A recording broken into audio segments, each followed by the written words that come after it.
Hey guys, welcome to the channel. This is part 1 of what if Naruto was teleported into rwby. If you guys enjoy this what if, then comment, like and subscribe. Let's go. Also the video goal is 10 likes, so let me know that you're interested in the series and you want the next part. Then go ahead and check out the other what ifs in the channel. Before we start, please do support for more awesome content. Don't forget to subscribe and leave. Also share the video with your friends and link in the description. So let's go.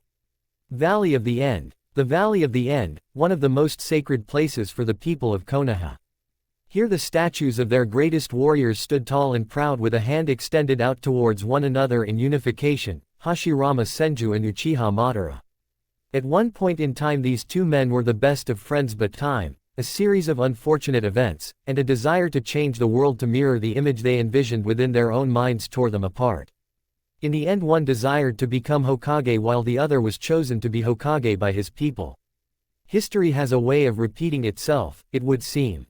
At the feet of these great figures, two boys, once rivals and friends, clashed. One, the descendant of Madara, sought to leave his village in order to obtain power and take his revenge against the man who destroyed his family and clan.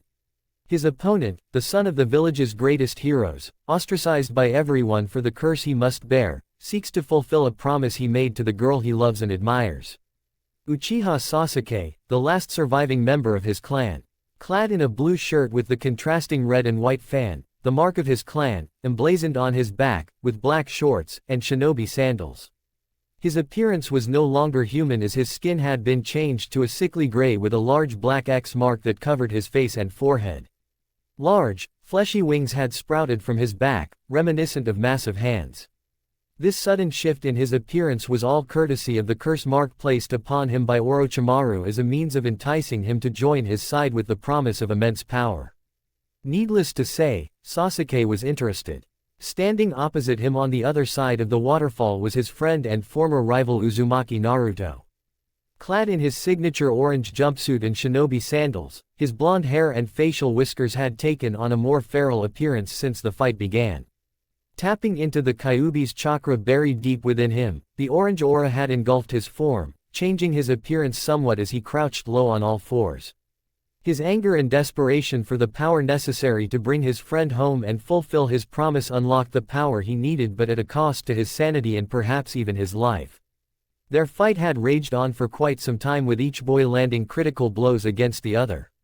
It had taken its toll, most notably on Naruto, who'd lost feeling in his right arm midway through the fight. Regardless, he could still manipulate the chakra throughout his body, and he forced it into the unresponsive limb, feeling it move as he generated the power necessary to begin forming a sphere in his palm. The spinning orb of blue chakra, now purple in coloration due to the mixture of the Kyuubi's own chakra being added to the mix, formed in his hand as he readied himself for his final attack. Seeing what his old friend was doing, Sasuke prepared himself for the final assault. His body ached, unused to the demands pressed upon him by the Stage 2 curse mark, but despite this he forced his hands to make the signs necessary to defend himself. Lighting crackled in his hand, a once blue light now turned black from the corruption brought upon by the curse mark. The two boys stared each other down, wondering, hoping that the other would relent and bring this fight to an end. When neither did, however, they leapt into action.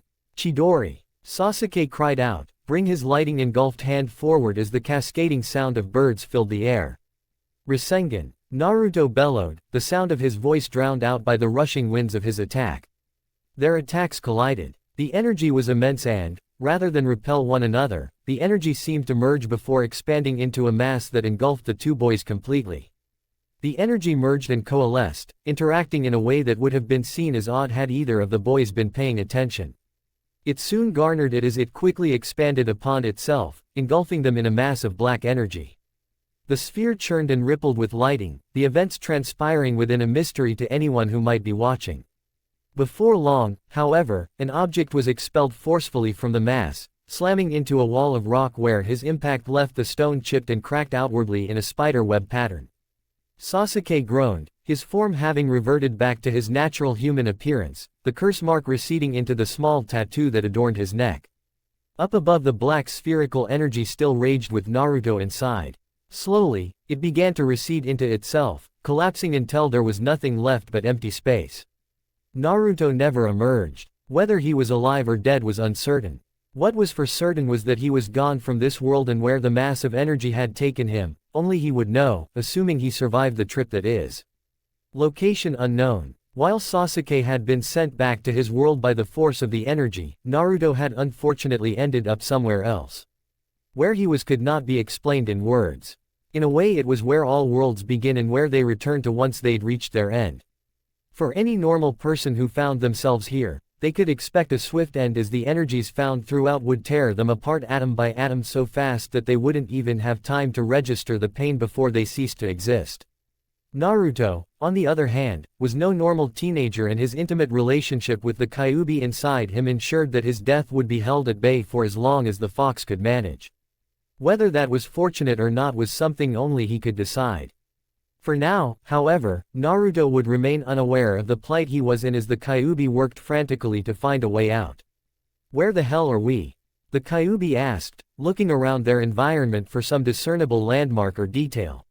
He could see nothing, however, his vision filled with the sight of an endless darkness that preceded the beginning and ending of all things. Already he could feel energies beginning to tear at his own incorporeal form, and, while he would be able to last a great deal longer than most, his host, Naruto, would have no such luck. If he was to escape this place, he would have to do it with the boy intact, but it was obvious he would find no means of escape in this place. Unless he wanted to wait for something, anything to be breathed into existence, and that was a possibility he didn't have the luxury of waiting for. Time had no meaning here, being only relative to the living and mortal, which meant that should something come into existence, it would be at a point of its own choosing, not his. With no other option, the Kyuubi receded back into his host and began to look deeper. Perhaps somewhere buried deep within Naruto's own heritage he would find the answers he sought. He poured through his memories, running through the many years of the boy's childhood spent between running around performing pranks on the village and other times questioning his existence, wondering why he had been born without parents into a world that rejected him for reasons who could not even understand. He delved deeper, coming across the image of the fourth Hokage and his wife, bidding their son goodbye as they sealed the Kyuubi within their infant son at the cost of their own lives. The Kyuubi snarled, his own memories of that night a bit blurry due to the fact that he had not been in full control of his own actions, as well as the fact that what little freedom he'd been allowed to experience had been short-lived before he was imprisoned once more. He pushed through, however, setting aside his own anger at the past to focus on the task at hand. He would take his revenge against the one who had done this to him in time.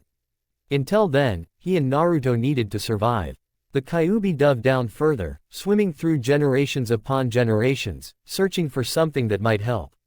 The further he went, though, the more he could feel the energies of this dimension beginning to take their toll on Naruto's body. He had to work fast before the damage became irreversible. After a few more moments he began to sense something. It was different, distinct, and certainly not native to Naruto's world. Knowing better than to look a gift fox in the mouth, he dove straight for it, believing it was as good a chance as any of achieving freedom. "What is this?" he said, examining the power he'd found buried deep within the boy. Whatever it is, it had better be worth the trouble. As soon as he opened it up, the power began to surge through Naruto, adding to his own in ways the Kyuubi did not quite understand. Regardless, it was useful as he could already sense numerous worlds beginning to open up to them, the closest one not far from their position. Taking hold of the ancient power within his host, the Kyuubi latched onto the small thread connecting their current location to that of the other world. Aligning their energies, he could feel themselves being pulled towards it until they were released from this world and spat out into another one entirely. Remnant, somewhere in Mistral. Naruto flew through the air, his landing being softened by the various branches he collided with as he sailed through the trees of the forest he had sprung out over. Before long he descended to the ground, running along the grass and dirt until he came to a complete stop. Despite the aggressive manner of his descent into this world, his chakra had ensured he was left relatively unharmed. What's more, throughout the entire ride he'd managed to keep an ironclad grip on a strange katana he now held in his hand. The sword seemed to resonate with some strange energy not native to this world, and its connection to Naruto was an unknown as well. After a few moments he regained consciousness, pushing himself into a kneeling position as he rubbed his head. What the hell happened? He asked aloud, not expecting anyone to answer his question. Slowly, memories of his battle with Sasuke drifted to the surface of his mind. Sakura's desperate plea for him to bring Sasuke back. His heated exchange with his old friend and rival.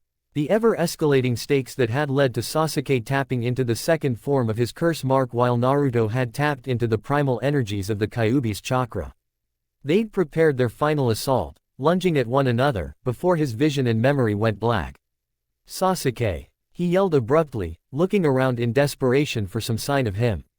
Confusion swept over him as he registered the forest he now found himself standing in. It was obvious he was no longer in the Valley of the End. That only left the matter of where he was and how he'd ended up here. At best he could guess that the resulting explosion from their opposing attacks had somehow thrown him into a nearby forest and sent Sasuke flying off somewhere else. That only left the matter of figuring out where and if he was still alive and unharmed. In the long and short of it, though, he knew there was no hope of him retrieving Sasuke at this point. He had no idea how long he'd been knocked out and, even if it had only been a short while, he still didn't know where Sasuke was or where to begin looking for him. There was also the possibility that Orochimaru had already retrieved his newest tool and taken him away. It was frustrating to think about, and even worse now that he had to return to Sakura and tell her he had failed to keep his promise. He clenched his hands in anger, and that's when he noticed something odd. There, clutched in his right hand, was a katana. He looked at it, puzzled by what he saw. While katanas weren't often used by shinobi, they were considered part of the arsenal used by his people. The Anbu, for one, were well known for carrying these swords and even shorter variations of them, but Naruto had never seen the appeal. His ninja tools had always been more than enough, with other items such as the windmill shuriken being used on occasion when the need arose. This one, however, looked more like something the samurai in the country to the north used. It was long, about half Naruto's height, and had a distinct four-pointed star-cross guard on the hilt. A strange energy seemed to emanate from it and, strangely enough, Naruto thought he could sense it calling out to him, almost as if it could sense him just as much as he sensed it. Shaking his head, he figured the flight and landing must have done some damage to his head, and he quickly headed towards the sound of running water to splash some in his face. It didn't take him long to find a small stream emptying out into a small lake, and Naruto eagerly walked towards it. The moment his reflection came into view, he nearly stumbled over in confusion. Approaching slowly, he took in the image he saw before him, unsure of what he saw. His cloths had been burned around the edges, with the legs of his pants and sleeves of his shirt completely gone and blackened around the edges of his knees and elbows. They seemed to be a bit smaller as well, as if Naruto had grown a few inches within the time he was unconscious, but that wasn't what garnered his attention. His hair, set right above his headband which was hanging on by a few surviving threads, had changed color. No longer the signature blonde, it had darkened, turning a strange shade of orange. Think Ichigo from Bleach. Most of his other features had remained the same, however, his body was more lean and his shoes smaller. Something had happened, something he wasn't conscious for. He wouldn't be getting any answers anytime soon, however, as the adrenaline which had been keeping him going had run its course, and suddenly he felt all his energy fade from him. He collapsed to the ground, his headband finally snapping off the last few threads and landing in the dirt next to him, light reflecting off the forehead protector. His grip on his katana remained firm, though whether that was by Naruto's own desire to maintain a hold on it or the sword's, one couldn't quite say. He remained there, unconscious on the ground, until three men in dirty, ragged clothing emerged from the forest. Their skin was tanned from time spent in the sun, and the weapons, both blades and guns, they wielded showed significant use and in desperate need of repair. They had been watching Naruto for some time, having witnessed his destructive entrance into the forest, and now regarded him from the outskirts with obvious trepidation. After a while, however, they decided it was safe enough to approach, and slowly they made their way over to him. They crept cautiously forward, none of them too eager to approach, especially when he still had a firm grip on that expensive-looking sword. Once they were standing right over him, however, they felt safe enough to inspect their prize. "Think he's dead?" one of them asked. "Nah, you idiot, he's still breathing. Don't call me an idiot. Then don't ask stupid questions." "Shut up, both of you," the third man said as he crouched over Naruto. "Who do you think he is? Huntsman maybe, from Haven. What makes you say that? The sword, obviously. What kind of person could afford something like that and not be huntsman trained or training? He's young enough to be in one of the academies. Then what was he doing flying through the trees? I don't know. Maybe he fell out of a bullhead or something. We would have heard it flying overhead, the crouched man pointed out. Whatever he is, I like that sword. I think I'll inspect it a little. He reached out, attempting to wrest it from Naruto's hands. He didn't get much of a chance before the sword sent a sharp jolt of energy coursing through his arm. The man stumbled backwards, crying out in shock and pain as he clutched his arm. Son of a bitch. What happened? Damn thing must be booby-trapped. I guess that confirms he's a huntsman. So what do we do now? What do you think? Grab him and his stuff, we're taking him back to camp. Raven will be interested in him as well. Grumbling their complaints but otherwise doing as they were told, the two men picked up Naruto between them while the third grabbed the stuff which fell from his body and took point back to camp. Today was certainly turning out to be interesting. Mistral, Bronwyn tribe encampment. I sent you out to gather supplies and instead you bring me back a boy. Explain. Raven sat with the three bandits standing at attention in her tent and Naruto, still unconscious, laying on the floor with his items placed atop him and the katana still clutched firmly in his hand. Raven's tent was adorned with items taken from various raids, some of them looking to be quite expensive while others appeared to have sentimental value. Raven herself sat upon a simple camping chair, certainly not a throne by any means, but the imposing image the former huntress cut was enough to make the thing appear regal in her presence. Behind her stood a young girl, a little older than Naruto, with short brown hair and an intricate raven tattoo on her arm. Her face was stoic, giving away nothing, as compared to the bandits who knelt before them and looked very nervous. They had every reason to be. We saw him fall out of the sky, one of them began. You saw him fall out of the sky, Raven repeated in a mocking tone. Yes, he came flying out of the sky and crashed through the trees. We followed him to the lack where we found him collapsed. We think he might be a huntsman from Haven or Beacon, he said, the latter word causing Raven's eyes to narrow dangerously, and we thought he might be of interest to you. He's wearing some strange clothes and his weapons are like nothing we've ever seen before. True to their words, the bandits had taken the liberty of rummaging through his pockets. They'd found them mostly empty save for the satchel he kept strapped to his back hip. Some of the things they showed her Raven recognized from her travels. Throwing stars, smoke pellets, and a few other items that she was unfamiliar with. What truly caught her eye was the katana he'd kept such a firm grip on the entire time. While not as long as her own, it was still intriguing nonetheless and no doubt came with a unique story to it as well. I see you left him with his weapon. Why? We haven't had much luck. Removing it, their leader piped up, rubbing his arm with a grimace that spoke of an unpleasant memory. We think he may have booby-trapped it to prevent anyone from taking it away while he slept. Is that so? Raven asked quizzically. Intrigued, Raven glanced down at the weapon in the boy's hands. Slowly, she reached out her own hand, ready to leap back at a moment's notice should something pop off or spring out in reaction to her meddling. When her fingers were just inches from the hilt, she felt a reaction and not something she had expected. Her maiden powers flared within her, the energy rising in a manner meant to protect her from harm. The fact that they were doing this on instinct told her something less than accommodating was waiting for her should she make contact with the sword, and she decided to leave it be. I see, she said, a ghost of a smile playing on her lips. Place him on the bed and leave, she instructed. The bandits did as they were told, gently lifting and deposing Naruto on the mattress before exiting the large tent. Only their leader remained, his eyes wavering on the sword. He obviously wanted it, but something, fear perhaps, kept him from reaching out and taking it. His desire to claim it for himself won out, however, and he slowly reached out his hand to take it. I wouldn't do that if I were you, Raven said, watching him intently. Is that a no, ma'am? He asked, obviously concerned that he may be treading on unwelcome territory by taking something she considered hers.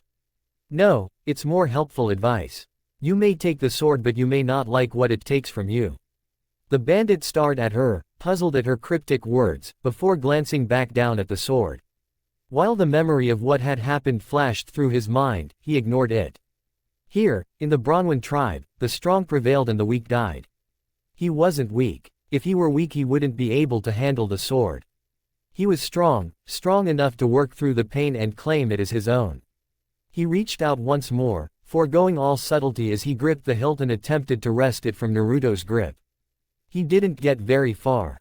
Without warning, a sheet of ice erupted around his fingers and wrist, encasing them in a cold prison. Pain shot through his hand as he stumbled back. The ice slowly dissipated the further he drew away from the sword, but the pain remained, a constant reminder of his foolishness.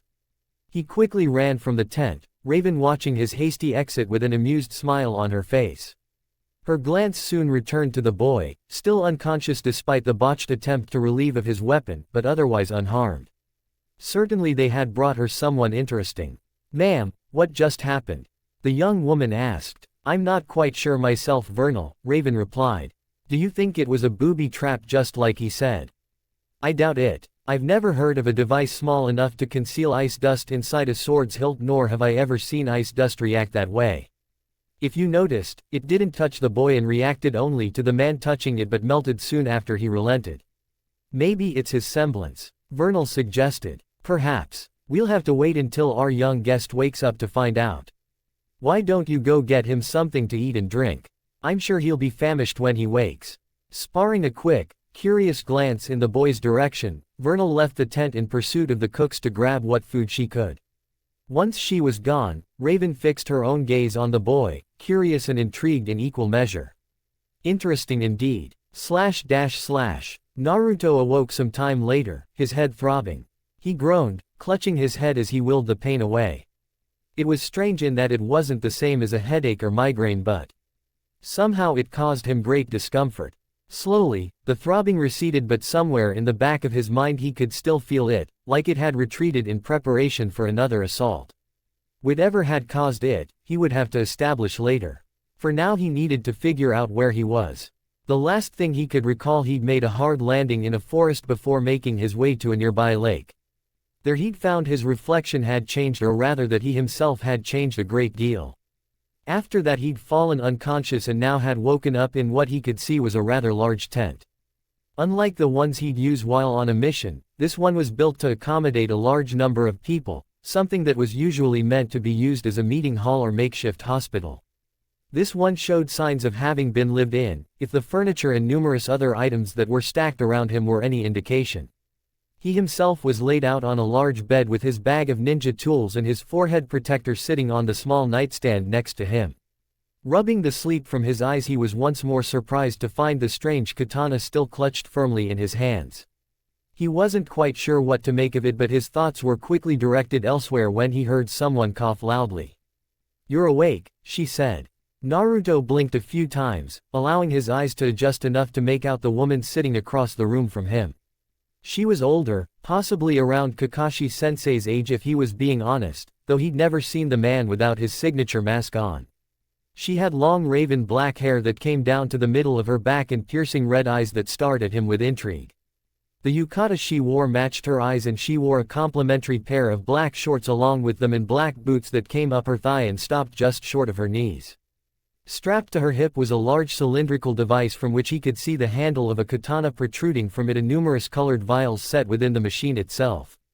It was a curious sight, as was she, and both were clues that he wasn't anywhere near Konoha or the Land of Fire for that matter. "I take it you're the one who rescued me?" he asked, his throat raw and dry. "In a manner of speaking. It was actually some of my men who found you. You apparently came flying out of the sky before crashing through some trees and collapsed beside a lake. Any of this sound familiar?" "It does, actually," he replied, recalling his time at the lake and the moment he'd woken up after being reacquainted with the ground. "Where am I?" he asked. "You're at our camp. This is the Bronwyn tribe and I am their leader, Raven Bronwyn," she said proudly. "Humble as well," he remarked with a note of sarcasm. Raven merely laughed, amused by his comment rather than offended. "Are you hungry?" Before he could answer, Naruto's stomach growled loudly. She laughed again, somehow seeming relaxed while never dropping her guard, a rare ability that not many people could master. "Vernal, see to our guest." At the mention of her name, a young woman about his age stepped into the tent holding a plate stacked high with food and a large jug of water. She had short brown hair and slightly tanned skin from being out in the sun. On her arm he could see adorned there an intricate tattoo of a large bird, a raven perhaps, over a flower. Her cloths looked tattered and worn, with one of her pant legs being cut off just above her knee. Her face was unreadable, but the look in her eyes told him she held no affection towards him. He decided it was best not to antagonize the scary-looking girl, especially when he felt so weak, and offered her his silent thanks as he took the food and water before draining the jug of its contents. His throat sang with relief as it was caressed by the cool liquid. As soon as he was done, he looked across the room at the two women who were gazing back with a mixture of surprise and amusement to his reaction. "Thirsty?" Raven asked with a smirk. "A bit," he replied. "Well, seeing as how you're refreshed now, would you mind telling me how you got here?" Naruto took a moment to collect his thoughts before recounting the events that had led him here. He was conscious enough to leave out the parts of him being tied to a demon fox spirit, but otherwise he recited everything to the letter. In regards to how he had managed to end up in a forest of all places, he wasn't quite sure, nor as to why his appearance had changed so much since he'd last been awake. Raven watched him with an unreadable expression while Vernal's became more and more confused by the minute. She would steal the occasional glance down at her mentor, but when she made no sign that she had noticed, she would return to listening to Naruto, just as confused as she was before.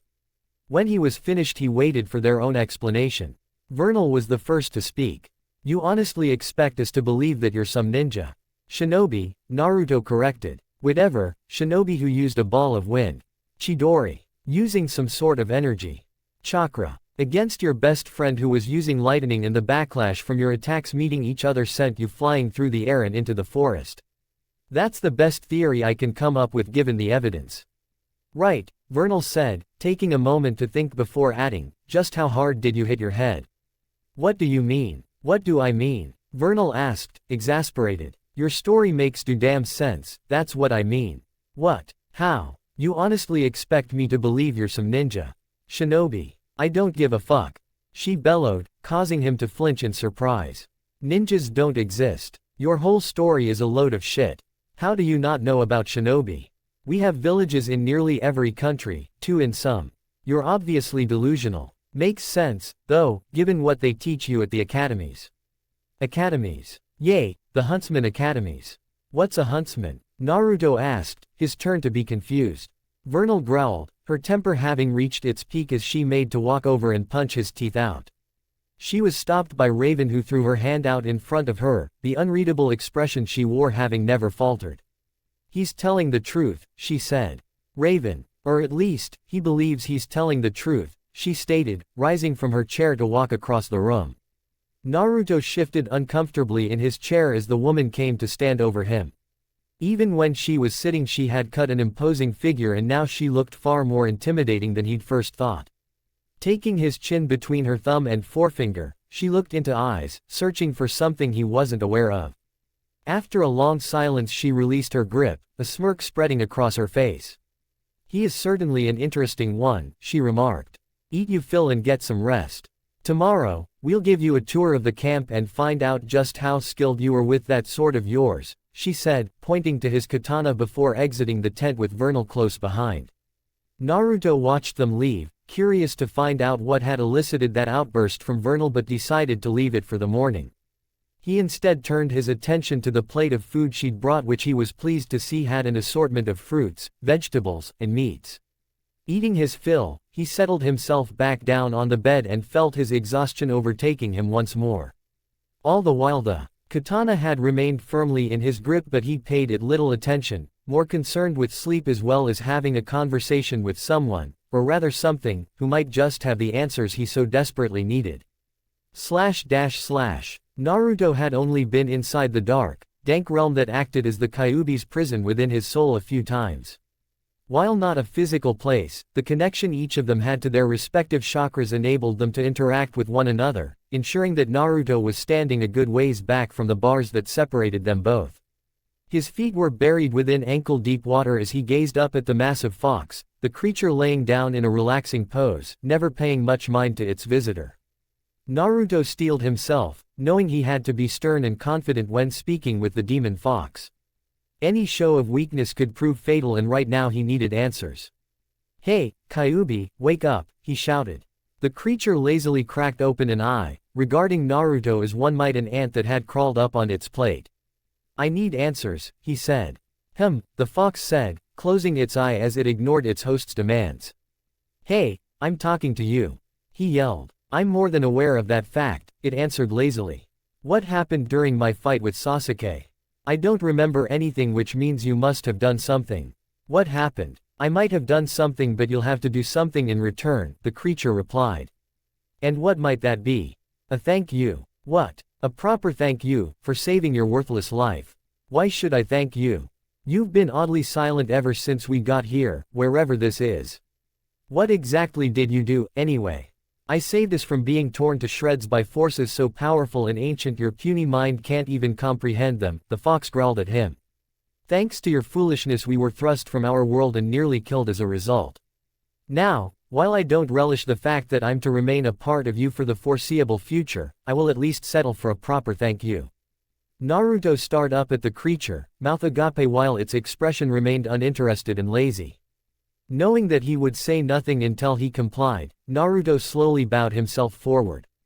When he raised his head once more, the fox's expression remained unchanged, though there was an amused spark in its eye, as if it had not expected him to go so far but was nonetheless pleased.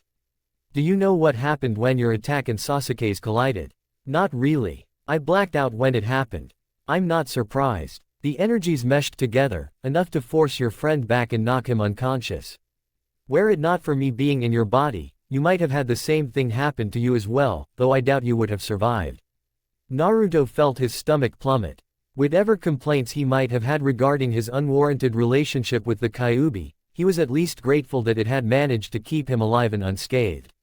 He could only imagine what might have happened to him otherwise. When the energy dissipated, it took us with it and emptied us into the dimension of beginnings and endings. Essentially, it's where every world is born and where they eventually return to once they've reached their end.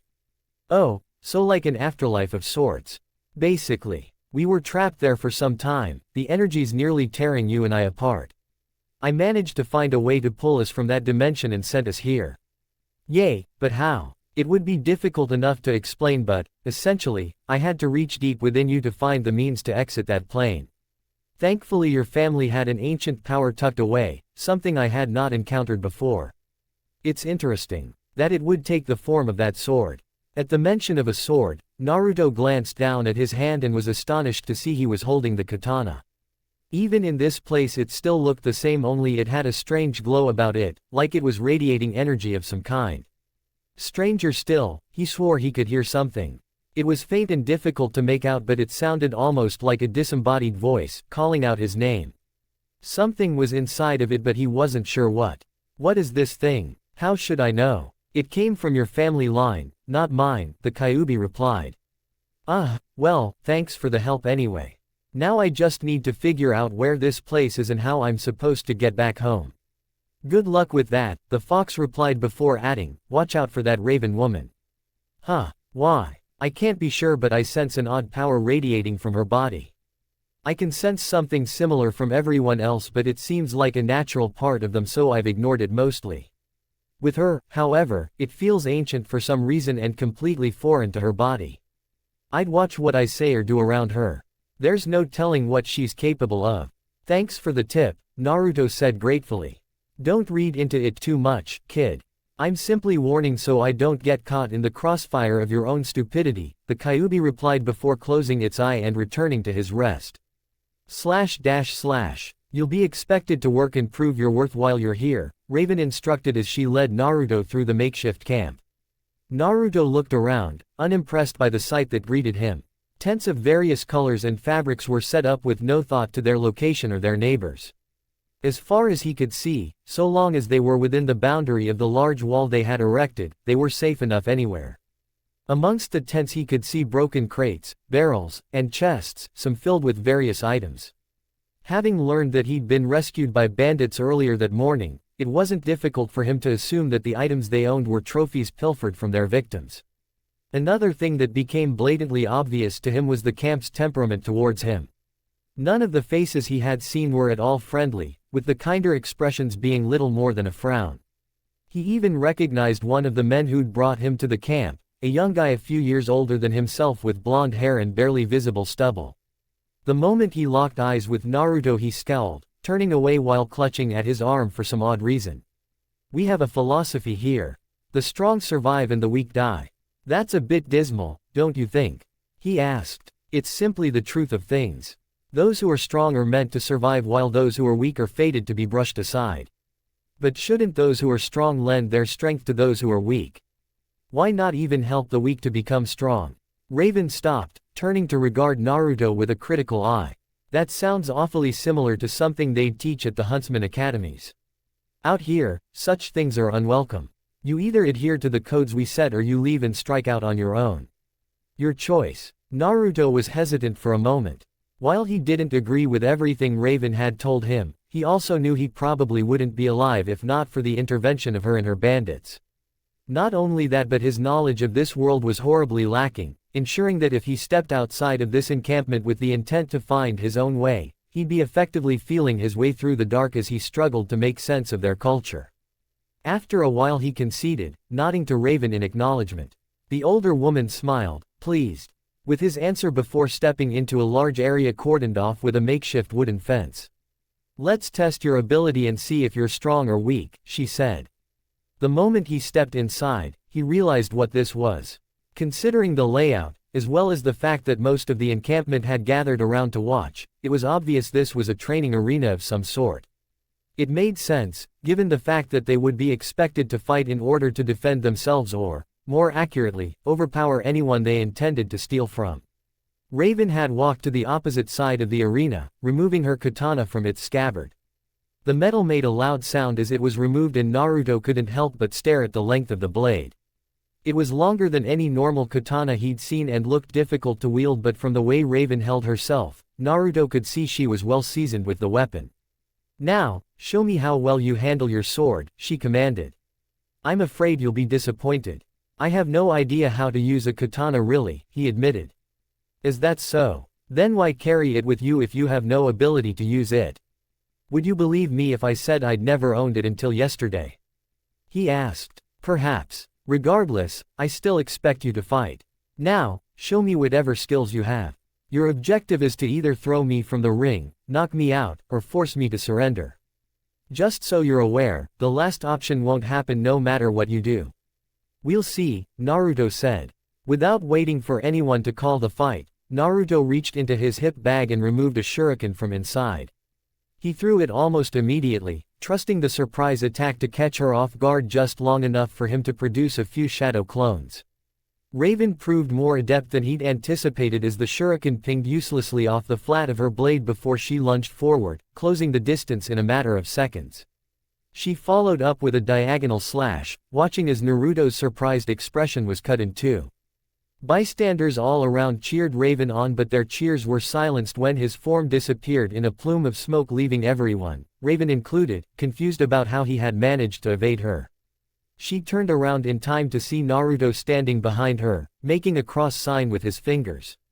"Shadow Clone Jutsu," he yelled. All at once plumes of smoke appeared around the edges of the arena as perfect copies of Naruto appeared, surrounding her completely.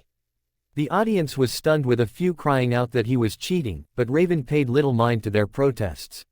She readied herself as the clones all lunged for her, attempting to overwhelm her with numbers. They were sorely mistaken. In a circular swipe, Raven slashed through a majority of the clones, filling the air with white smoke as they disappeared. Only one remained, the original by all appearances. Before he could retaliate, Raven lunged at him, stabbing her sword through his chest before he could counter. She heard a satisfied thunk as her sword impaled him, something which should have brought a smile to her face but didn't.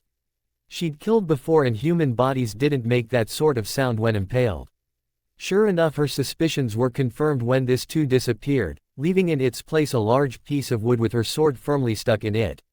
She didn't have much of a chance to yank it out when she took notice of several strange tags attached to it, all of them burning for some reason. She soon learned why when they all exploded at once, sending shards of wood sailing out in all directions. Bandits ducked and dove out of the way as shards of wood sailed through tents and impacted crates, barrels, and even the barricade. Only when the danger had passed did they venture to look up. Unsurprisingly, Raven had survived the surprise attack. A little singed around the edges but alive and pissed. Her eyes were locked onto a pair of Narutos across the arena, one holding his hand out while the other made what appeared to be exaggerated hand movements over the space around it. It was only when a small blue orb of energy began to appear that people took notice, taking a few cautionary steps away with some ready to bolt at the first sign of danger. Raven herself held her ground, unsure of what might happen should she attack. She would soon realize this didn't matter as the second Naruto disappeared, leaving the first with the orb swirling dangerously in his palm. Not wasting a moment, he charged forward, forcing the orb forward as he cried out his attack. Rasengan. The orb flew through the air and straight at Raven, who took the attack with the flat of her blade. Rather than dissipating like she had assumed it would, it instead pushed into her, pressing her back as she struggled to maintain her guard. It was a battle of wills as Raven was pushed against the ground towards the edge of the arena, leaving a trail in her wake. After a while she decided she'd had enough and forced the attack aside at the last moment. Bandits once more dove out of the way, having learned from the last volley, and watched as the blue orb sailed through the air, taking out tents, crates, and even smashing through the barricade before dissipating in the nearby forest but not before uprooting a few of the trees. Raven stared after it, watching its trail of destruction and finding a single bead of sweat trailing down her face. It was obvious she needed to bring this fight to an end now. Without a moment's hesitation she lunged forward, sending the pommel of her katana into his stomach, winding him, before giving him a swift roundhouse kick that sent him flying out and over the arena wall and into the dirt. Naruto landed with a groan, struggling to pull himself to his feet as bandits crowded around him. Gazing up at them, it was obvious he hadn't made any friends. On the contrary, it appeared the camp's overall opinion of him had suffered immensely, no thanks to his use of Rasengan during their fight. He was fully prepared for a fight, or rather to flee while looking like he was fighting, when Raven stepped from the arena herself, an amused smirk on her face. That was certainly an interesting fight. I haven't had a battle that close in quite some time, she said proudly. Raven, we should kick him out. Some of his attacks nearly injured us and his last one tore a hole in our defenses. He's too dangerous to keep around, Vernal argued with several other bandits voicing their support. It's true he's dangerous and quite powerful, which is why he's staying, she said to the sound of grumbling and arguments. She continued, unless you want me to kick him out, thereby ensuring the possibility he'll be picked up by a rival tribe or haven and turned against us. This was met with silence as no one wanted to consider that possibility. It was difficult enough for their tribe to survive with the threat of the Grim as well as efforts made by local huntsmen to hunt them down and bring them to justice. Despite this, Naruto's little display had not endeared him to anyone. It would take a great deal of time and effort for him to earn their trust, and even then he was still an outsider. Regardless, Raven's word was law, and to go against Raven was to invite disaster, as the means of walking away from such a disrespectful act was to either publicly apologize to her or attempt to defeat her in combat.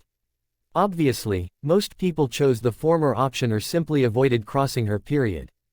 Good, now that we've settled that, I want the barricade repaired before the end of the day. We don't want any Grim wandering inside while we're sleeping. The rest of you return to your duties.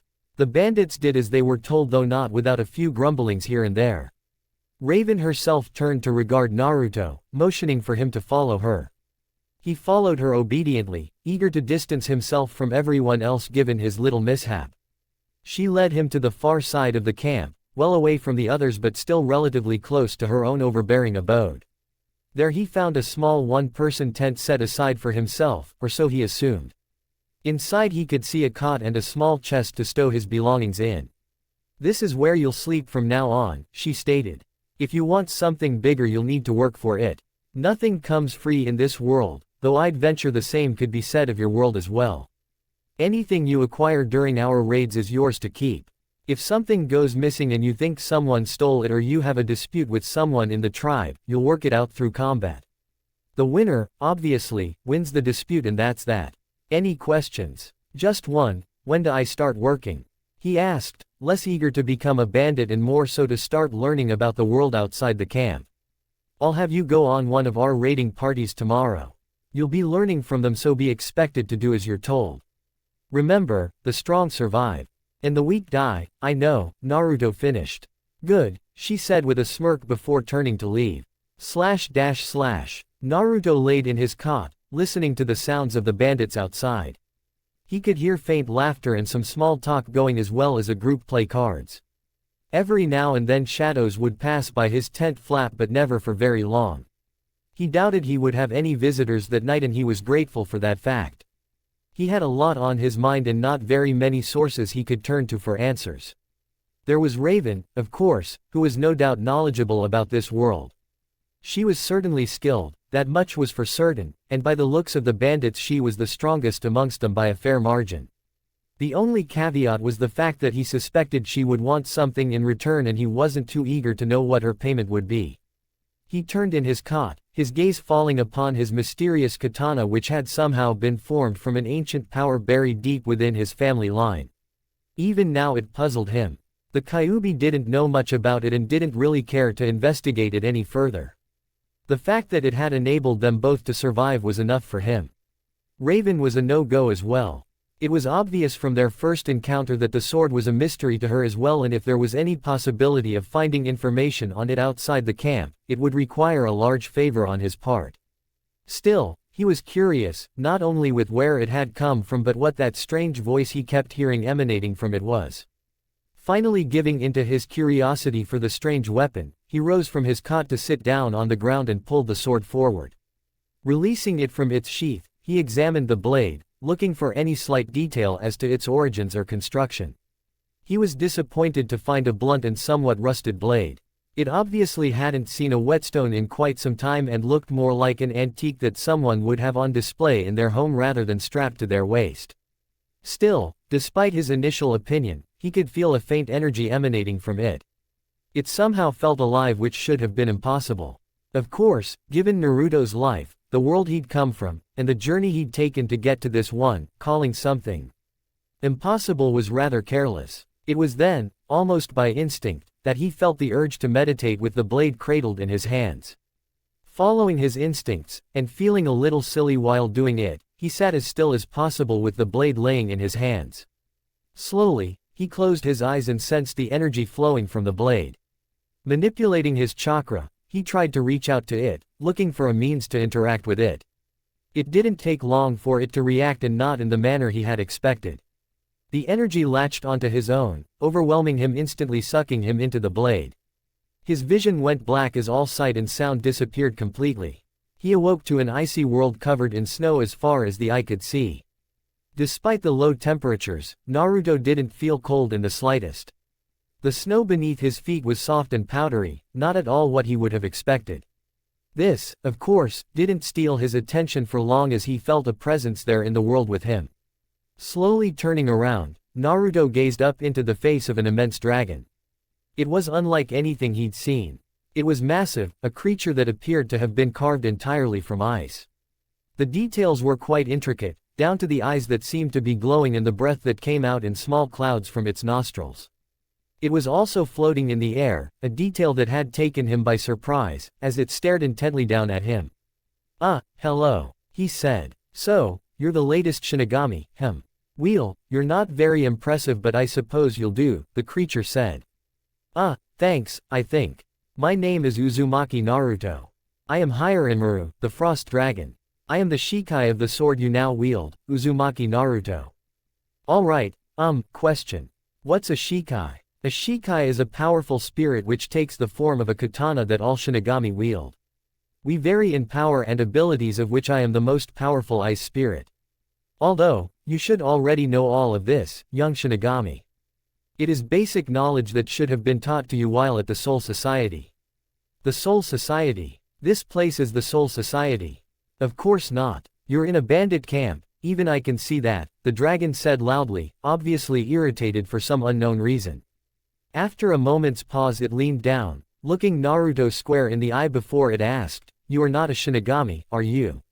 "Well, I've no idea what that is, but I am a shinobi." "What? A shinobi?" The dragon bellowed in an outrage. "How can this be? What a disgrace, to have been stolen from my Shinigami by a mere shinobi.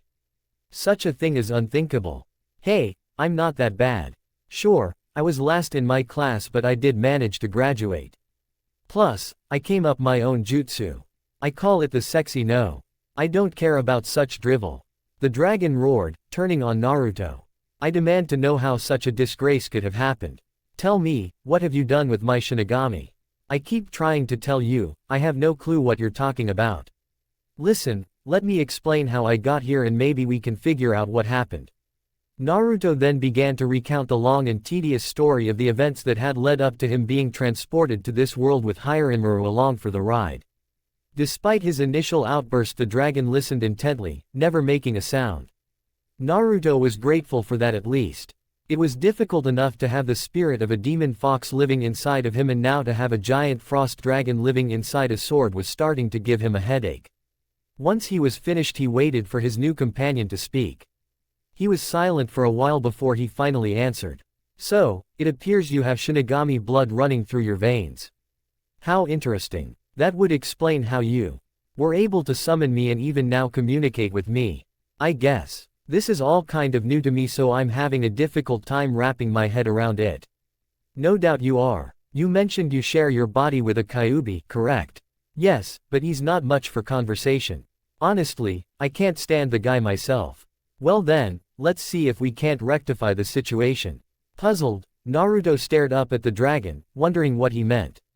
A few moments later, a strong wind began spiraling into a whirlwind right behind him. The wind grew more fierce and, while it wasn't cold, Naruto still had to cover his eyes just to be able to see what was happening. All at once the image of the nine-tailed fox came into view, standing on all fours and looking pissed beyond belief. Naruto yelped in surprise, but soon found he had no reason to, as several long chains made from ice coiled themselves around the Kyuubi's legs, body, and neck, pinning it in place. Kyuubi, welcome, my name is Hiranmaru and this is my realm. Like I give a damn. Why did you summon me here? The fox roared as it struggled against its restraints. Uzumaki, Naruto informed me that is by your power I was summoned in order to help you to escape the realm of beginnings and endings. The Kyuubi snarled and glared down at Naruto. While the restraints that held him looked strong, Naruto couldn't help the cold shiver that ran down his back. If looks could kill, then the Kyuubis would have torn him to shreds. I did. We were in a desperate situation and I had to do something to help us survive. If you're mad, then take it out on the kid. He's the one I had to summon you from. On the contrary, I summoned you here to offer you my thanks. Huh, what? Naruto and the fox exchanged looks before looking back at Hiranmaru. Ah, you're welcome. The Kyuubi answered, uncertain, no longer struggling against the chains that bound him. Indeed. Thanks to your intervention I was awoken from my long slumber. It seems much has changed since I was last awake.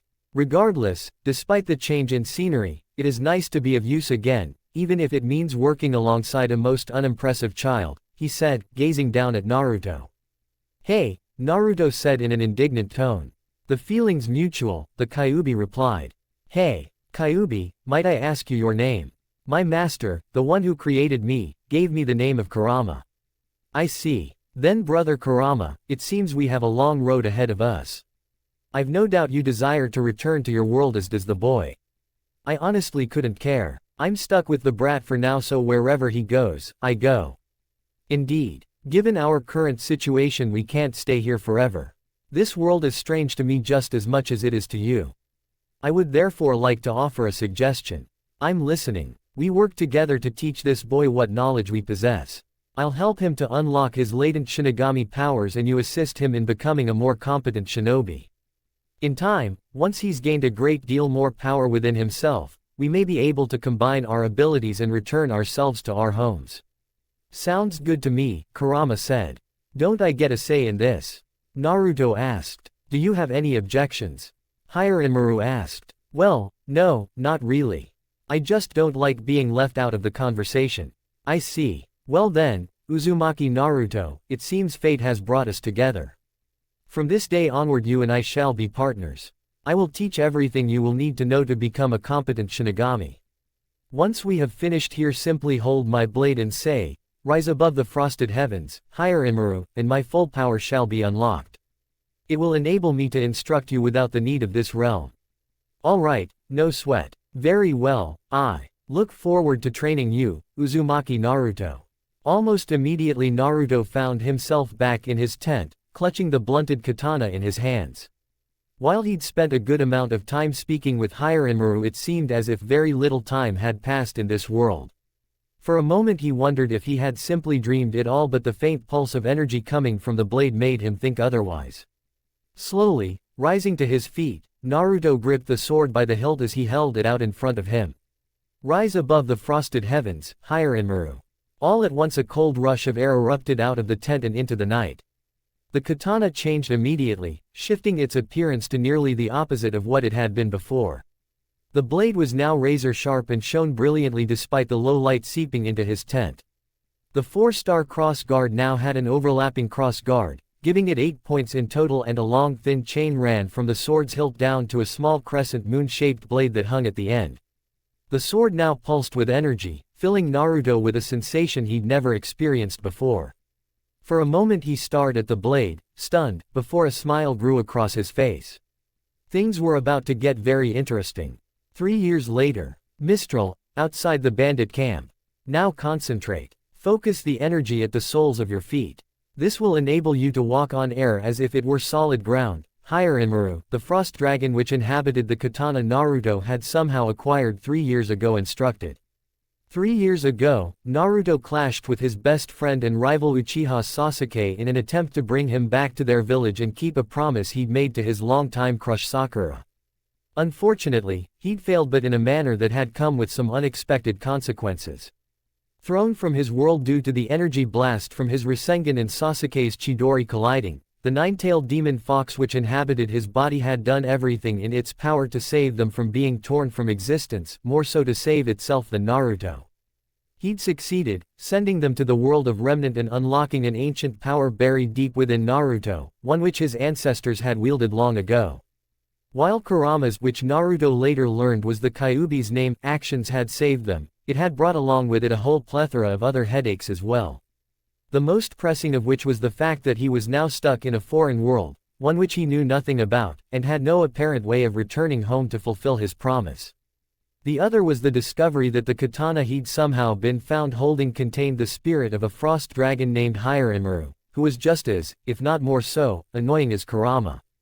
While he'd found it disturbing enough to have one alien voice in his head, having another was just ludicrous. It also never helped when the two agreed with one another, oftentimes tag-teaming on Naruto to berate him when he failed during his training. Needless to say, it had been a long 3 years. On top of all this was the fact that Naruto had been discovered by a tribe of bandits who had made their home deep within the forests of a country called Mistral. Their leader, a woman by the name of Raven Bronwyn, was a complete mystery to him. While she appeared confident and straightforward, in other ways she was mysterious, standoffish, and a complete unknown to him. Both Kurama and Hiranmaru had warned him about her, telling him that they sensed a great power dwelling within her but were unable to elaborate on it further without seeing it for themselves.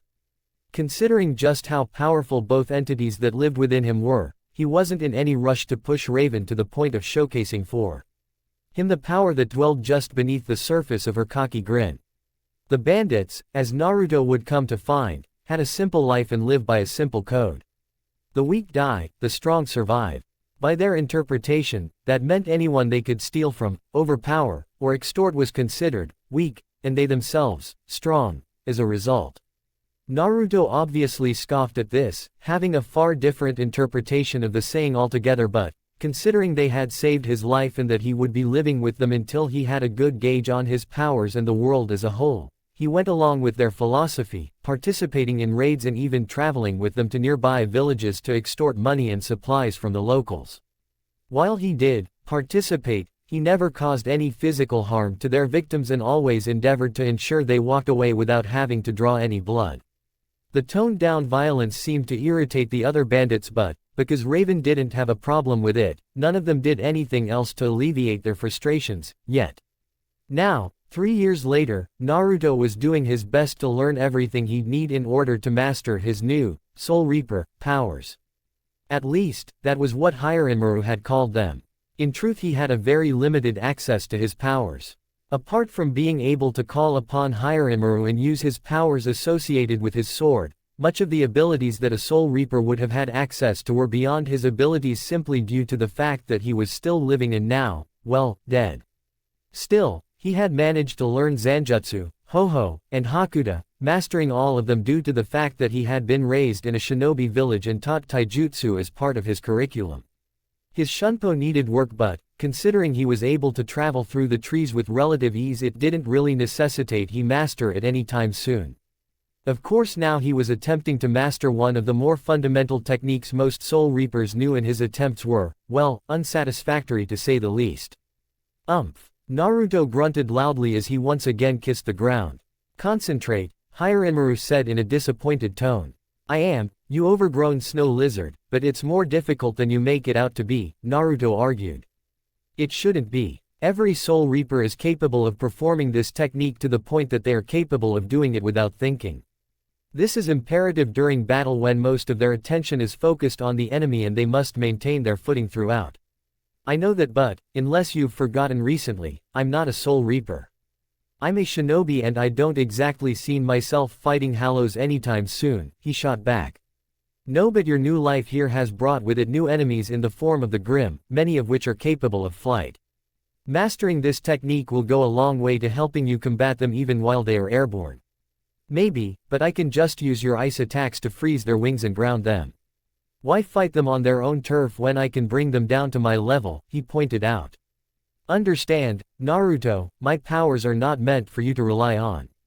They are meant to help facilitate your own abilities, adding to what is already there, and increasing your power. To rely on me would put you at a great disadvantage, especially should you meet an enemy who is either immune to my abilities or can overcome them with ease. My powers are not a crutch for you to lean on. I understand that, Hiranmaru, but you need to understand that I can't do everything you require of me. You keep referencing Soul Reapers like I'm one of them, but I'm not.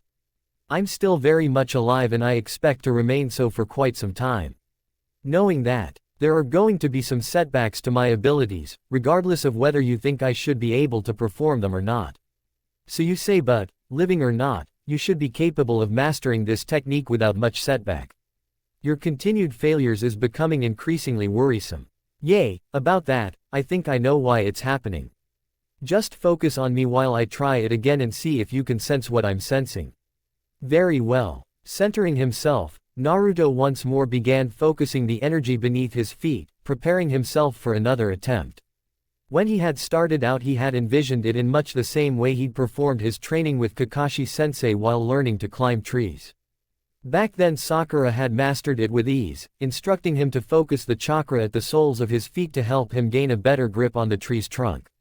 He'd learned to do the same thing a year later but with walking on water, using his chakra to instead repel him, essentially pushing on the water as he walked across the surface. The same thing seemed to apply here, but Naruto soon found himself losing concentration or feeling the energy dissipate outright despite his efforts. True to his word, Hiranmaru watched as the boy began to focus, the energy beginning to surround the soles of his feet as he prepared to walk on air. He managed to get a few feet in the air before the reishi completely dissipated through no effort of the boy's and sent him tumbling back to the ground. Luckily, Naruto was ready and caught himself before he face-planted on the ground once more. I see now. Very interesting, Hiranmaru murmured. What is it? Naruto asked, both curious and eager to find out what was preventing him from mastering the technique.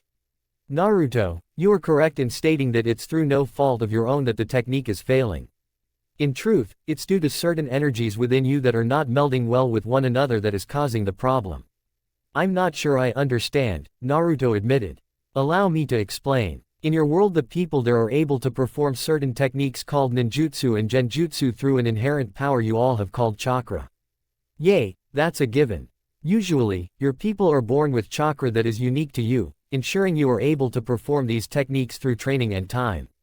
You, on the other hand, were born with your own chakra as well as the Kyubis. Yay, made for a rough going my first few years. Our chakra had a way of clashing with one another. Indeed, as opposing forces they nullified one another, often causing problems, though in some cases the Kyubi's chakra would envelope you completely, giving you immense power but at the cost of your sanity and, in some cases, life force. However, once you learn to harmonize your chakra you will undoubtedly be able to increase the power of your abilities tenfold, making you a force to be reckoned with. Huh, I never thought of that. But what does that have to do with why I'm completely failing at walking on air? I was about to explain that now hush, Hiranmaru chided him. The energy I use called reishi is fundamentally different from chakra. While it is something that is naturally occurring, it is an energy that is exclusively used by the dead, by soul reapers, and thus not typically utilized by the living.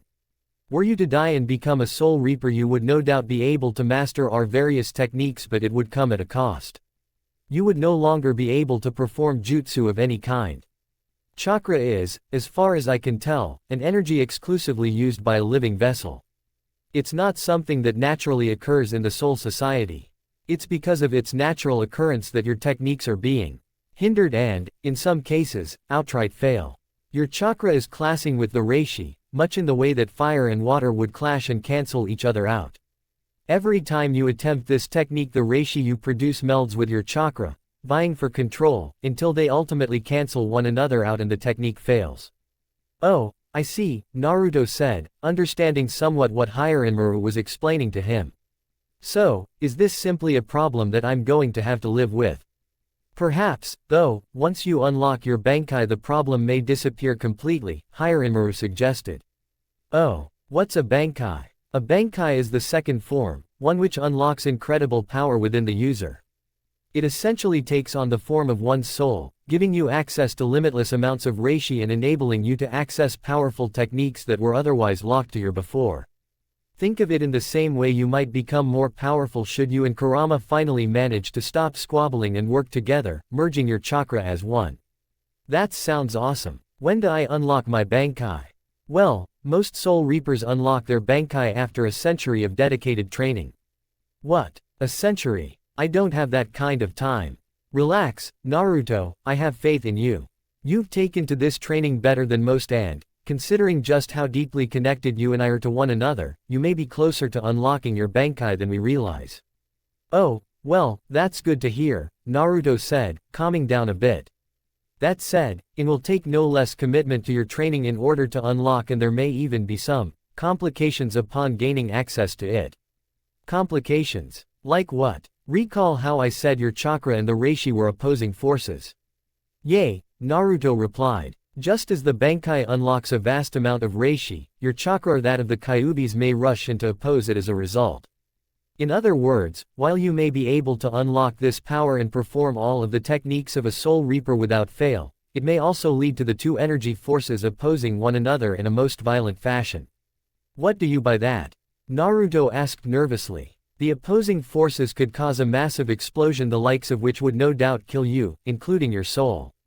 What? Naruto yelped, imagining himself blowing up like a balloon before exploding violently.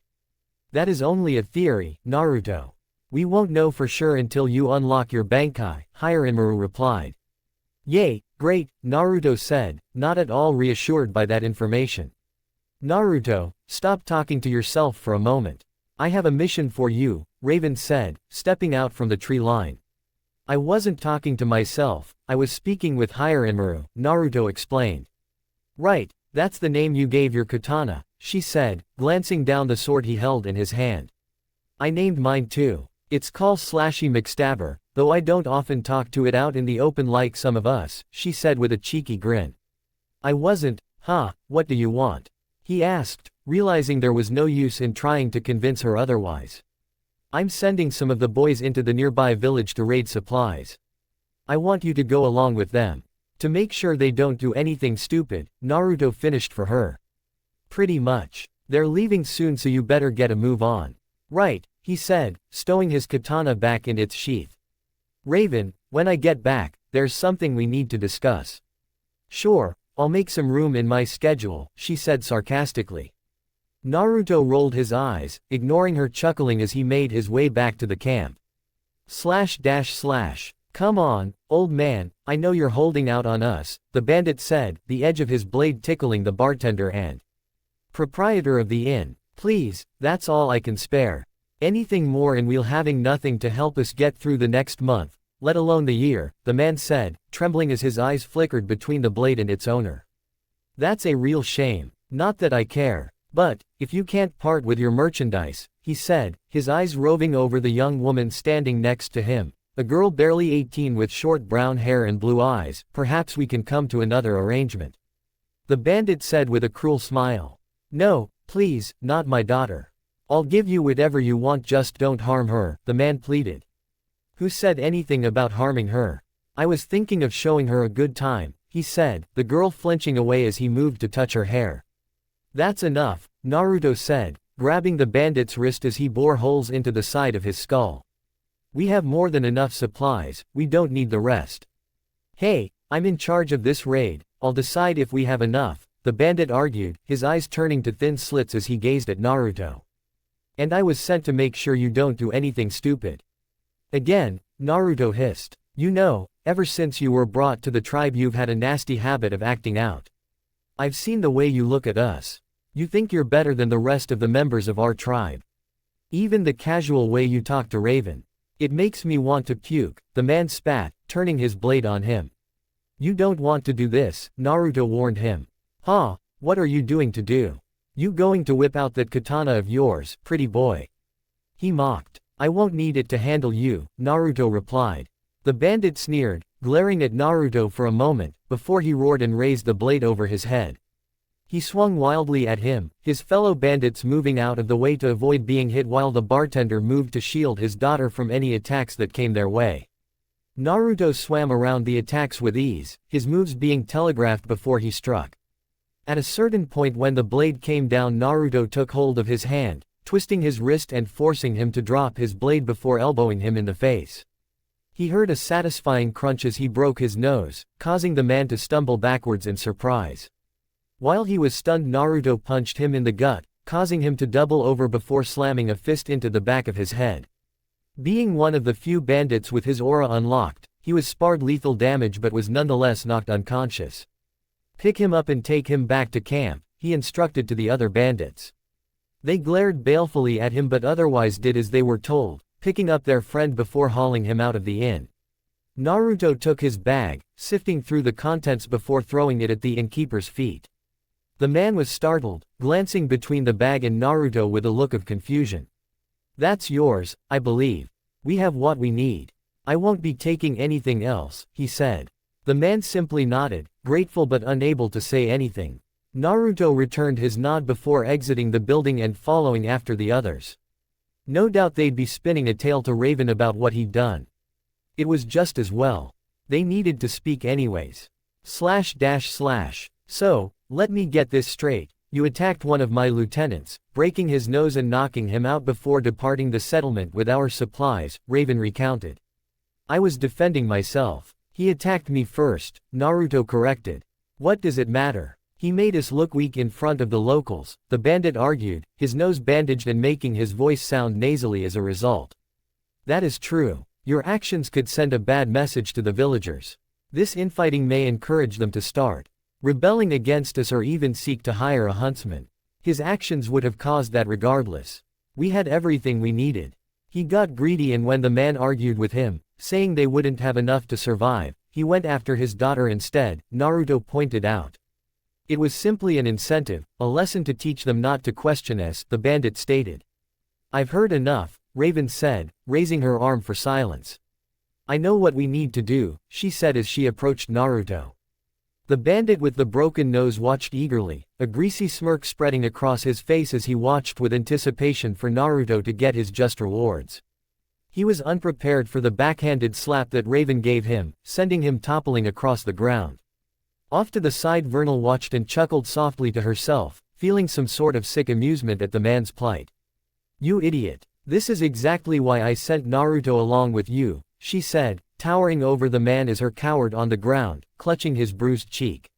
When I send you on supply runs, it's to get supplies that we need or are running low on, not to indulge your personal greed or lusts. You know what would have happened had we taken everything from that village. They would have either moved on or been overtaken by the Grim. That leaves us with one less village to get our supplies from, which puts more pressure on us as a result. If we did that to every village we came across, we'd have to pack up and leave, either because there was nothing left for us to take or because our actions were beginning to attract the attention of the Huntsman Academies.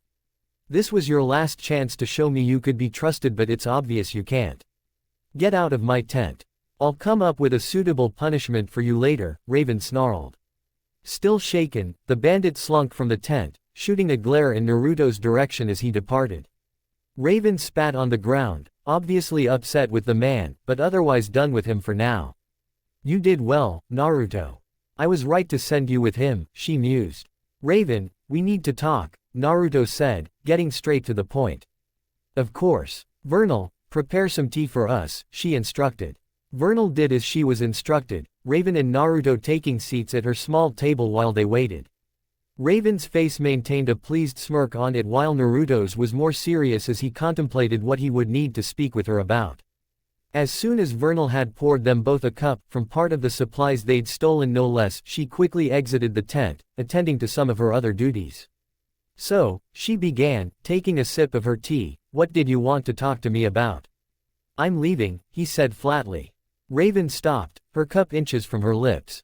Slowly she lowered it back down to the table, her amused expression from earlier having completely disappeared. You're leaving, she repeated, her expression neutral as she looked at him. Yes, I've decided it's time I start traveling Remnant. I have a promise to keep, after all, and I can't do that sitting around here. I see, she said, taking a moment to consider her next words. You don't have to leave, you know. You're strong, if not a little strange. You could do well with us, make us stronger. I've never been welcomed here, Raven. Aside from you, the rest of the tribe simply tolerates my presence. They don't accept me as one of their own. I could change that, she said. I don't want you to, he replied. I'm leaving and there's nothing you can say to keep me here. I see, she said again. When can I expect your departure? Tomorrow morning. I've already gathered the necessary supplies. Where will you going then? Mistral first. I'll figure out my next destination from there. Very well then. I'd wish you the best, but that's never been my style. If you ever decide to come back, though, I wouldn't say no to having you with us again, she said with a smirk. We both know that won't happen, Naruto said, standing up to leave. We'll see, Raven said, watching him depart her tent. You sure about this, kid? There's no turning back from here, Kurama, the nine-tailed fox demon asked him. It's either stay here for the rest of my life or start walking and searching for a way back home. Which would you choose? Fair enough, though I hope you realize this journey of yours will not be easy. Regardless of the amount of literature Raven gave you access to, there's a great difference between reading about a world and experiencing it. I know, and that's why I can't wait to get out there. Several weeks passed for Naruto as he traveled through Mistral. From where the Bronwyn tribe had been situated, it took him nearly a week to make his way to the capital city of Mistral where the Huntsman Academy of Haven was situated. Naruto had heard a great deal about the academies, mostly in words filled with disdain from either Raven or the bandits. Raven rarely ever spoke about her time spent at the one called Beacon. He wondered what had occurred in her history to cause such disdain for that in her view, but he'd never ventured to ask, mostly because he knew it would come at her sword pressed to his throat as a warning. He managed to make some lean along the way, helping to eradicate grim villages were being attacked by and the like. His skills with Higher Inmaru had improved to such a degree that he was able to use his abilities without much effort, though his attempts to walk on air still ended with him kissing the ground after only a few seconds. Still, it was better than nothing, and before long Naruto found himself on a train bound for Argus, a city off the Mistral northern coastline where he would have the chance to travel by airship to the continent of Mantle where the floating city of Atlas and its Huntsman Academy were housed. Naruto had read a little about Atlas, mainly about its harsh climate and its hand in aiding Mistral during the Great War nearly 80-odd years ago. Since then, after the discovery of several dust mines, it had risen to become one of the foremost producers of dust-powered machines and boasting the largest army on Remnant, one which was comprised mostly of synthetic automatons. Currently he dressed in some warmer clothing with closed-toed shoes as well to keep his toes from freezing off. He'd been alone for most of the journey, occasionally making acquaintances along the way, but otherwise not fostering any long-lasting relationships. He didn't know how long or how far his journey would take him, and as such he was unsure of if or when he'd have a chance to set down roots. All he knew was that his journey had him going to Argus, to Mantle, simply because his instincts told him to head there. Is this seat taken? Naruto tore his eyes from his window view to see who had spoken to him. At first he thought he was just hearing things until the woman cleared her throat, drawing his attention closer to the floor. He was surprised to see a woman, short enough to reach barely to his waist, with tan skin, long braided white hair in a ponytail, and strangely oversized goggles set over her eyes. The goggles seemed to work in the same way as glasses as he watched metal shutters open and close as if her eyes were adjusting to the lighter himself. Her clothes were quite interesting, certainly different from anything he'd seen while in Mistral. The one thing that stuck out to him the most was her walking stick, which sported a large skull on top, intricately colored in an elaborate pattern. Not at all. Go ahead, he replied, motioning to the seat opposite him. Thank you, young man, she said, hobbling into the car before pulling herself up onto the seat. Naruto returned to gazing out the window, all the while feeling like the woman's eyes were set on him. A quick glance over showed that they were indeed, though whether her eyes were truly on him or simply her odd-looking goggles, he couldn't say. Still, having them on him was a bit unsettling and was making him feel increasingly uncomfortable. I'm Naruto. Uzumaki Naruto, he introduced himself, attempting to dispel the awkward atmosphere.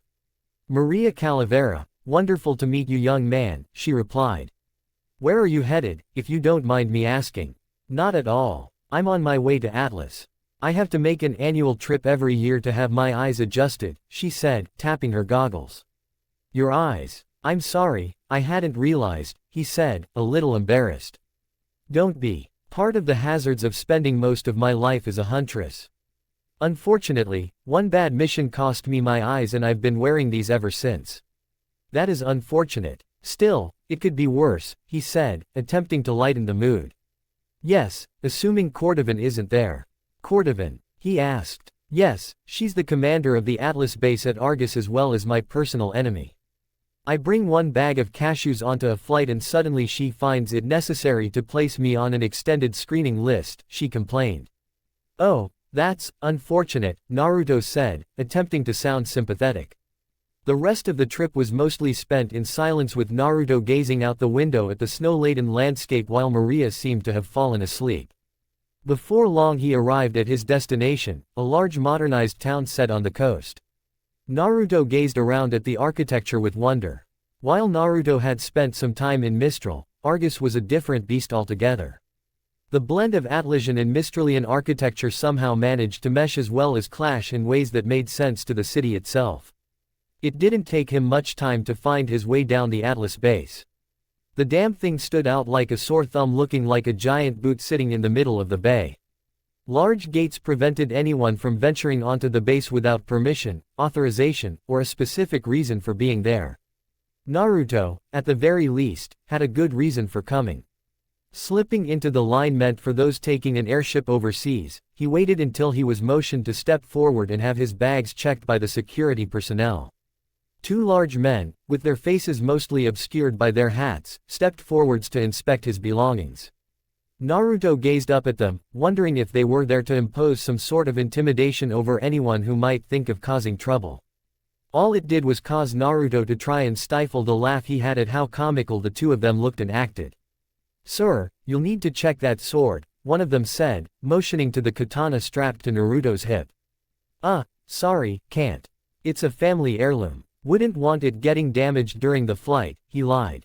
Unacceptable. Our commander has instructed that all weapons are to be checked on the airship, no exceptions, his twin chimed in.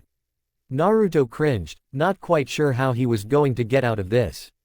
He's learned from Hiranmaru that he was very particular about who handled him with his attack against the bandit who had tried to steal him being one such example. He could talk with him and try to get him to let the guards take him, at least for the flight, but he doubted the Frost Dragon would be very accommodating. Look guys, seriously, I have to have this on my person at all times, he said, placing a protective hand on the weapon. What's going on here? A shrill voice called out. At the sound of the voice the two guards stood erect, their hands coming up in a salute. Naruto looked at them curiously before looking towards the tiny woman who was making her way over to them. Naruto was having a bad case of déjà vu as he gazed down at her.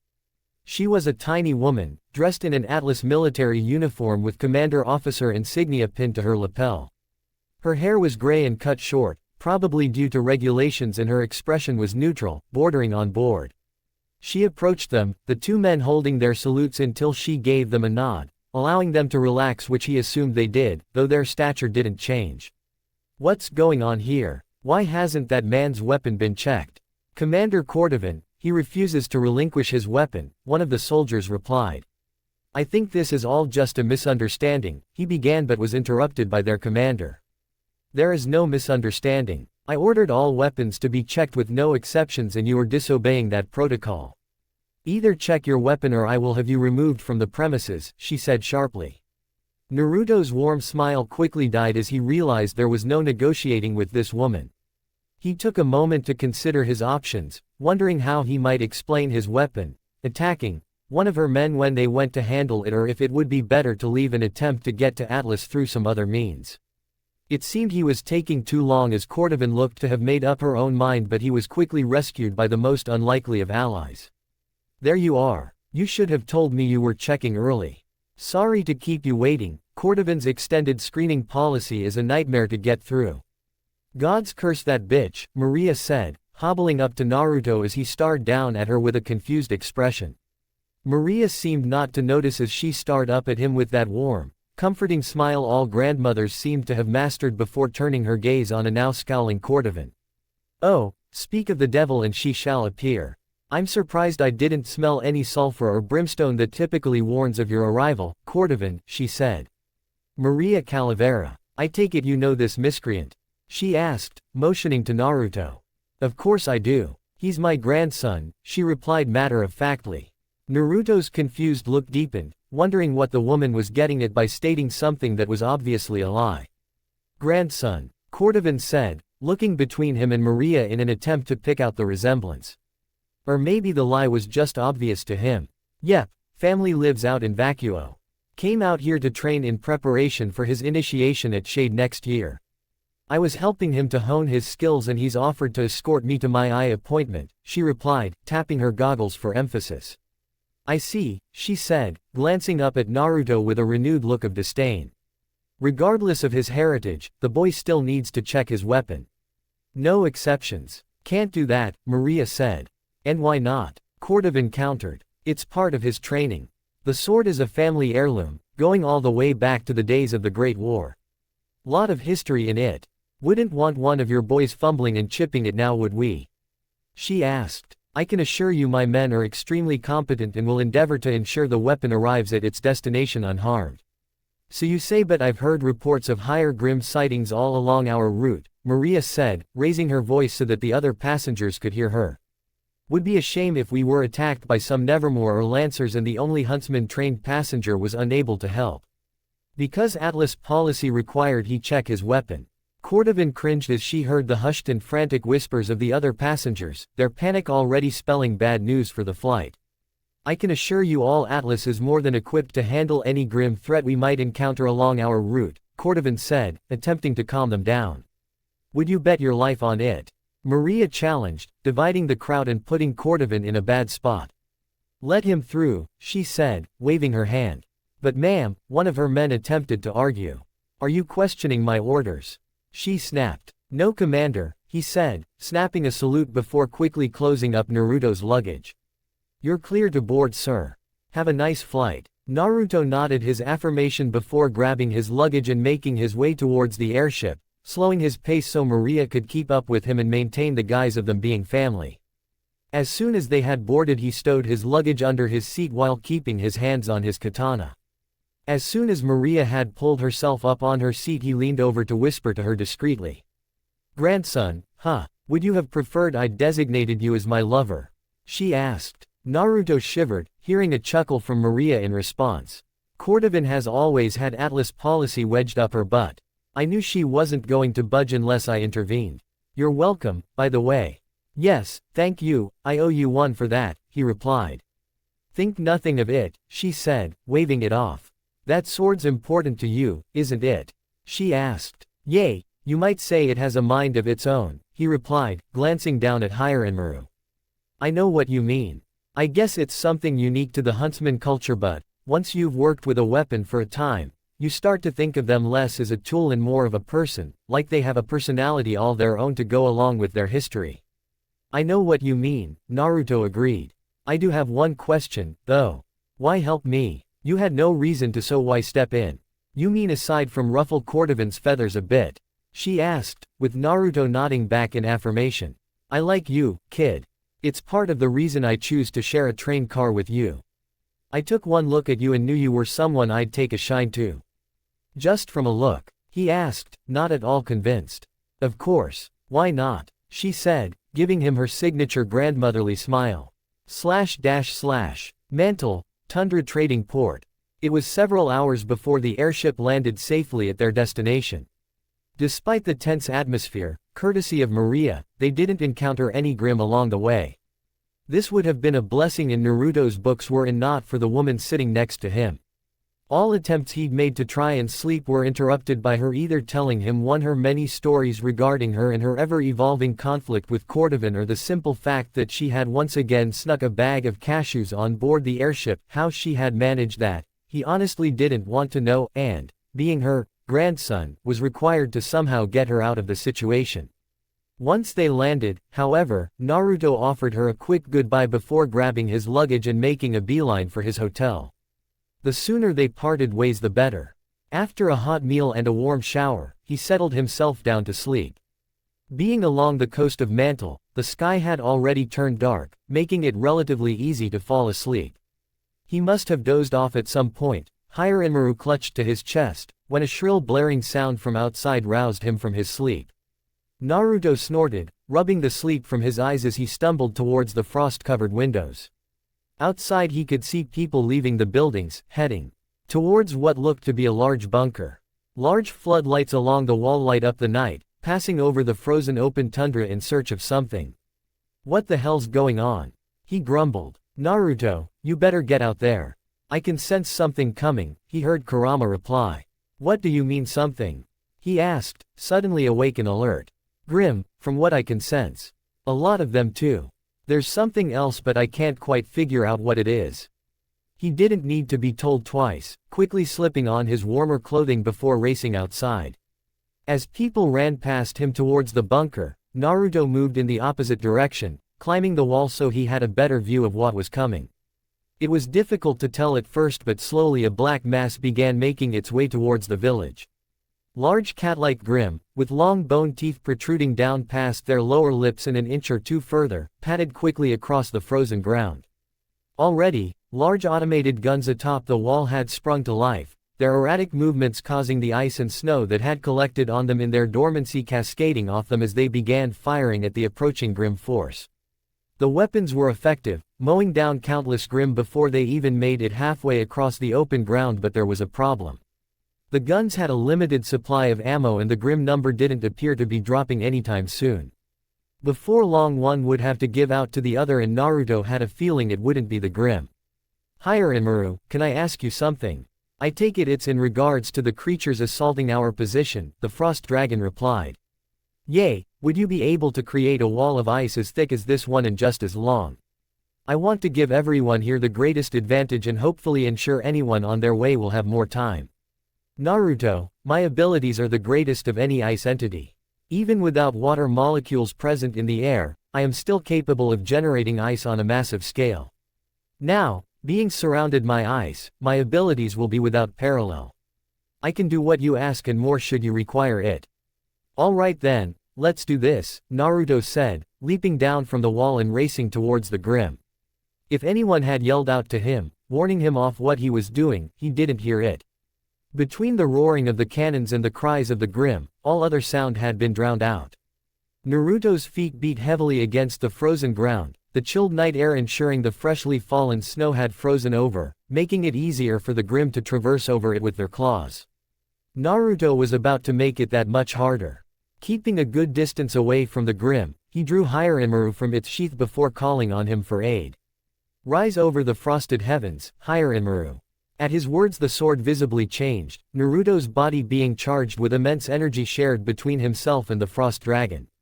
Feeling the surge, he quickly envisioned a wall of ice several feet high and just as thick before swinging the sword in a horizontal arc. To anyone watching, the effect from his sword would have been chalked up to an expert usage of ice dust. Light blue energy cascaded from the blade, causing a massive wall to appear before him. What few Grimm had made their way atop or past it were quickly torn to shreds by the gun turrets, but none more made any attempts to climb the structure or smash their way through, a detail Naruto found rather odd. "Higher Inmaru, I'm guessing you did something more that I'm not aware of." "Indeed. In addition to the wall, I lined the opposite side with icicles 3 to 4 feet thick going all the way up and running the entire length of it. They'll be hard-pressed to climb it, let alone attack. Any that do will simply be wasting their time." Naruto couldn't help but smirk at his explanation. It was more than what Naruto was hoping to achieve, which was a good thing. So long as the Grimm were safely held at bay until Atlas forces came to mop up the rest, it was good enough for him. At the same time the turrets had ceased firing, another blessing considering that their gunfire might just punch a few holes in his wall, making it easier for the Grimm to find a way through and redouble their efforts for the assault.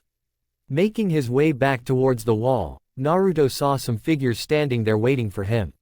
One looked to be an Atlas officer, possibly the one stationed here to watch over the town and make sure the turrets were kept in working condition. He was flanked by several white figures, and as he drew closer he recognized them as Atlassian Knights, the military's signature frontline tool. Being robots and thus not real people, they were a disposable asset that Atlas used in conjunction with their regular forces, sacrificing them to the Grimm while ensuring the real flesh and blood troops remained safe from any harm. As he approached, Naruto sheathed his sword. The hand the soldier had set protectively on his weapon was lowered and he nodded as he approached. "Nice work out there. Very impressive stuff," he said, nodding his indication to the wall of ice. "Just figured I'd lend a hand," Naruto replied simply. "I'd say you did more than that. The Grimm will be held off either until they circle around or break through. Currently, I haven't received any warning signals from the turrets further down the wall, so I don't think they've thought to loop around." "Any reinforcements?" he asked. "Yes, all the way from Atlas too. They're being led by a specialist. Makes sense considering this is a major shipping port for the SDC. The SDC? Yay, the Schnee Dust Company. It doesn't surprise me they'd send one of their own to make sure one of their assets is handled properly." Naruto had to agree. It made sense that a large company such as theirs, which spanned the whole of Remnant, would want one of its major trading ports handled by someone who was familiar with their work. He could only wonder who they were sending and what they would have to say. Maybe he could learn something from them or hitch a ride to Atlas. His thoughts were quickly cut short by the sound of something bashing against the wall. Naruto looked back along with the officer, gazing at the wall of ice. The whole of it was shaking violently and bit by bit cracks could be seen grouped in one area, growing bigger and spreading out as the thumping continued. "Kurama?" he asked, sending his thoughts to the fox demon within himself. "It's a Grimm, a big one. I sensed it earlier but it was too far away to make out among the others. Damn thing's going to break through the ice wall in this one if we don't intervene." "What the hell's going on?" the officer shouted. "A Grimm. A big one," Naruto answered, echoing what he'd just been informed of. "All the way out here? That's impossible. We don't get Grimm of that size all the way out here. Our turrets won't be enough to slow the damn thing down." "They won't have to," Naruto replied, removing Hiranmaru from his sheath once more. "Can you program the turrets to target the small Grimm only?" "Well, yay, just have to reset the targeting parameters. You're not thinking of taking that thing on your own, are you? You have any better ideas?" Naruto asked, the officer falling silent under his gaze. "I'm not stupid enough to think I can kill it on my own. Best I'm hoping for is that I can keep it busy until our reinforcements arrive." "How long until they get here?" "About 4 to 5 minutes. But that's still a long time to handle one massive Grimm on your own. Just keep the little ones off my back and away from the main wall. I'll handle the rest," Naruto said, racing back towards the wall before the man could try to talk him out of it. Naruto quickly recited the chant once more, causing the sword to shift into its awakened form. The closer he moved to the wall, the more Naruto felt the shockwaves from the Grimm's battering, its attacks causing the very ground beneath his feet to quake. Holding Hiranmaru firmly in his hands, he stared across the field at the hole that was about to burst forth, prepping himself for the ensuing battle to come. "Hiranmaru, I'm going to be relying on your power to get me through this fight," he said. "That seems fairly obvious. I'll back you up as best I can. We should consider ourselves lucky that this climate works so well in conjunction with my powers." "Yay, couldn't have asked for better circumstances, Naruto replied. By the way, thanks for not chiding me or calling me foolish for going in alone. Most people would think what I'm doing to be very foolish. That's because it is, Hiranmaru replied. However, your choice to stand and face your foe, despite how much weaker you may be compared to them, shows more courage than I've seen in others, living or dead.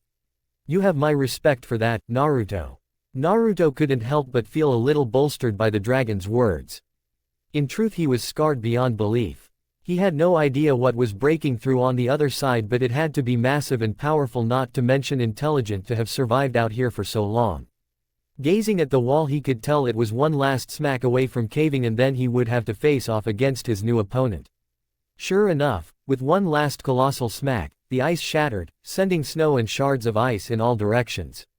Naruto used his free hand to shield himself from the ice, Kurama's chakra kicking in to quickly heal the small cuts he received from the glass-like shards. A behemoth of a Grim stepped forward, towering over Naruto and reaching nearly up to level with the top of his ice wall. Naruto recognized the beast instantly, having read about it from some of the books Raven had liberated for him during his time with her tribe. It was a Goliath, an elephant-like Grim that seldom, if ever, strayed towards cities or settlements.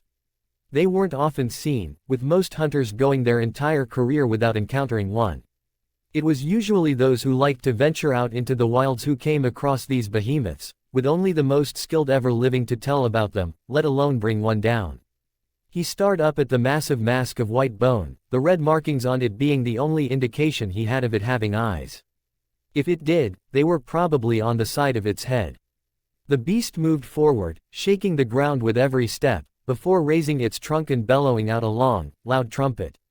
Naruto covered one of his ears with his free hand, his grip on Hiranmaru tightening. Like a swarm of bugs billowing out from their uncovered nest, the other smaller Grim began pouring from the wound the Goliath had made in his wall. Surprisingly, they ignored him completely, instead making their way towards the town wall. To his credit, while there was now a gaping hole in the wall of ice he'd made, it still made things difficult for the rest of the Grim, ensuring only a certain amount of them could make it through at a time and making them an easier target for the turrets to target and eliminate. Without waiting for an invitation, Naruto sprinted forward, aiming to duck under the Grim's legs and out of its field of vision. Unfortunately, it noticed him immediately, swinging its trunk at the ground to try and impede him. Naruto managed to dodge out of the way, ignoring the snow and ice that pelted him from the creature's attack, before sliding down between its massive legs. With Hiranmaru clutched in his hands, he swung at the backs of its legs in an attempt to sever its tendons. Black blood flowed from the wounds, but they seemed to have no effect on the creature aside from infuriating it further. It stomped at the ground, attempting to squash him like an annoying bug under its feet. Realizing that he may very well end up crushed underfoot, he quickly made his way out from under it, expecting to come out at its rear only to have the creature turn to focus him in its sights. Naruto jumped. He heard Hiranmaru order. He didn't need to be told twice, focusing what reishi he could muster under his feet and using it to propel himself upwards. He dodged just as the Goliath's trunk slammed onto the ground he'd occupied, with Naruto breathing a sigh of relief at having evaded its attack.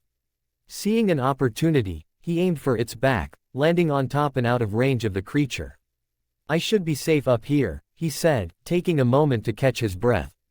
The moment didn't last long, however, as the Goliath immediately sensed his presence and began rampaging in an attempt to dislodge him. Naruto panicked, looking for anything that might help him stay on top, and finally thrust Hiranmaru deep into its back in an effort to keep him stable. This only served to enrage the Grim further, as it lurched back, attempting to buck him off. Despite its enormous size, its movements were still powerful enough to throw Naruto around. Bouncing around on the creature's back, he could only hold onto Hiranmaru's hilt in desperation to remain on the beast. Unfortunately, Hiranmaru soon dislodged from its place and he along with Naruto were sent flying onto the hard-packed snow. Struggling to rise to his feet, the Goliath loomed over him, rearing back on its hind legs as it prepared to stomp him into paste. Naruto, attack, now! Hiranmaru shouted. Surging to his feet, Naruto did as he was instructed, planting the blade into the giant's exposed underbelly. He felt a surge of energy travel through the sword before the creature stopped mid-drop, shuddering in a manner that was quite strange. Naruto soon realized the reason why as ice burst from the creature's back and torso, inked black as it mixed with its blood. Retracting higher in Maru, Naruto quickly put some distance between himself and the Grim as its massive form fell forward, gravity having taken over, and it collapsed in a heap on the ground before it began to slowly dissolve into black flakes. Thanks for the assist, Naruto panted. Don't. I need you alive in order to operate in this world. It was simply a matter of circumstance. Whatever, Naruto grumbled, his words being drowned out by the sound of bullheads flying overhead. It seemed the promised reinforcements had arrived as they flew low, using their mounted guns to slice through the remaining Grim like Swiss cheese. Those that remained were quickly moped up by the wall turrets, their corpses left to dissolve out on the open tundra. Taking one last flyby to ensure they'd eliminated all of the Grim, the bullheads changed their course for the town, landing in the open fields just outside. Naruto began making his way back when the officer he'd met with earlier came running up to him, nearly out of breath when he finally reached him. That was incredible, the man said between pants. Thanks, Naruto replied, scratching the back of his head. Honestly, I only meant to slow it down. Didn't think I'd actually be able to kill the damn thing. Well, it was impressive enough.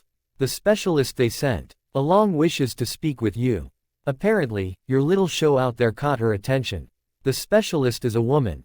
Naruto asked, a bit surprised. Naruto followed the officer out to the bullhead's landing zone. Already, several Atlas soldiers along with Atlasian knights had exited the aircraft, creating a perimeter as they took stock of the damage caused by the Grim. Among them the lone woman, who Naruto assumed was the specialist, stood out. She stood erect, barking out orders with a stern expression. Her weapon, a saber from what he could see, was strapped to her hip. What stuck out more, however, was her hair, which blended in almost perfectly with the surrounding ice and snow. Specialist Schnee, the officer said, giving her a sharp salute which the woman returned with a small nod. This is the young man who took down the Goliath. Uzumaki Naruto, he introduced himself, extending his hand in expectation of a handshake. The woman stared at it, cocking an eyebrow, and leaving Naruto to wonder if he'd done something wrong, but eventually took it and gave it a firm shake before he could retract it. Specialist Winter Schnee. Impressive work out there. Where were you trained? She asked. Self-taught actually, he replied, causing the woman's eyebrow to rise higher, if it even could. Really? Not many huntsmen have the skill to take on a Goliath alone, let alone best one. I honestly didn't expect I'd be able to kill it. I was actually hoping to slow it down until you arrived to take care of it. A sound strategy. A bit reckless but noble nonetheless, she said, turning her gaze towards the town. You helped to defend this town and its inhabitants. Your actions are noble enough, though my father has asked to meet with you in person. Tundra is an important trading port for my family and he wishes to meet the man who so fearlessly defended one of his assets. I'd be honored, Naruto said, not quite sure if it was a good thing. When does he want to meet with me? As soon as possible. I'll give you a lift back on my personal transport. Collect your things and give them to my men, they'll take care of them for you. Once I've acquired all the evidence I need for my report, we'll be on our way to Atlas. Thanks, Naruto replied, not quite sure how he felt about the whole thing. Mantle, airship over Atlas. Naruto had to admit, when he'd decided to venture to Atlas he hadn't expected he'd be going there in style. Then again, considering he was traveling with an Atlas military specialist whose stiff, militaristic demeanor wasn't something she apparently turned off ever, it was certainly not his first choice when it came to travel options. Honestly, he'd rather deal with Maria again, knowing he'd be more prepared to handle that old woman than the one who currently sat across from him. Shortly after his actions at the port town, which ensured no collateral damage had been caused by the Grim, Specialist Winter Schnee had informed him his actions, once reported to her father, had intrigued the man enough that he wanted to meet with and possibly repay him for his actions. While Naruto had attempted to respectfully decline, the way Winter had looked at him and the tone she used when speaking with him implied he didn't have much of a choice in the matter. Soon after, his few possessions were collected and stowed aboard her personal airship and he was given a seat next to the woman on board. Aside from Hire and Maru, which he kept on his person at all times, he didn't have access to any of his personal possessions. It made him a little nervous with only the tight hold he kept on his katana to keep him from losing himself to paranoia. So, Naruto was it. Where are you from? Winter suddenly asked, attempting to make some conversation during the trip. Oh, a small village in Mistral, he replied. His time amongst Raven's tribe had taught him that any mention of his village Konoha, or the fact that they were shinobi, would either be met with confused stares or people looking at him like he had a few screws loose. Alternatively, he knew better than to mention anything about being sheltered by bandits for a few years. From all the books he'd read regarding Atlas and its exploits, their impressive military power was something which stuck out and told him that mentioning people who made a living by raiding nearby villages was probably a bad idea. I see. Where were you trained? I can't say that I've ever seen abilities such as yours, and certainly not from something as unassuming as a katana, Winter said, patting her own saber absent-mindedly as she spoke. I'm self-taught. We didn't have a formal school where I was from. You simply had to learn to survive. Interesting, she said, eyeing him suspiciously. And just where did you come across such a unique sword? I don't mean to pry, but it seems far beyond your capabilities to have had it commissioned or have created it yourself. It's a family heirloom. Had it as long as I can remember, he replied. That was as truthful as he could be, considering he'd woken up clutching the damn thing. So it was passed down to you by your parents? She inquired. Something like that, he said. My parents died not long after I was born.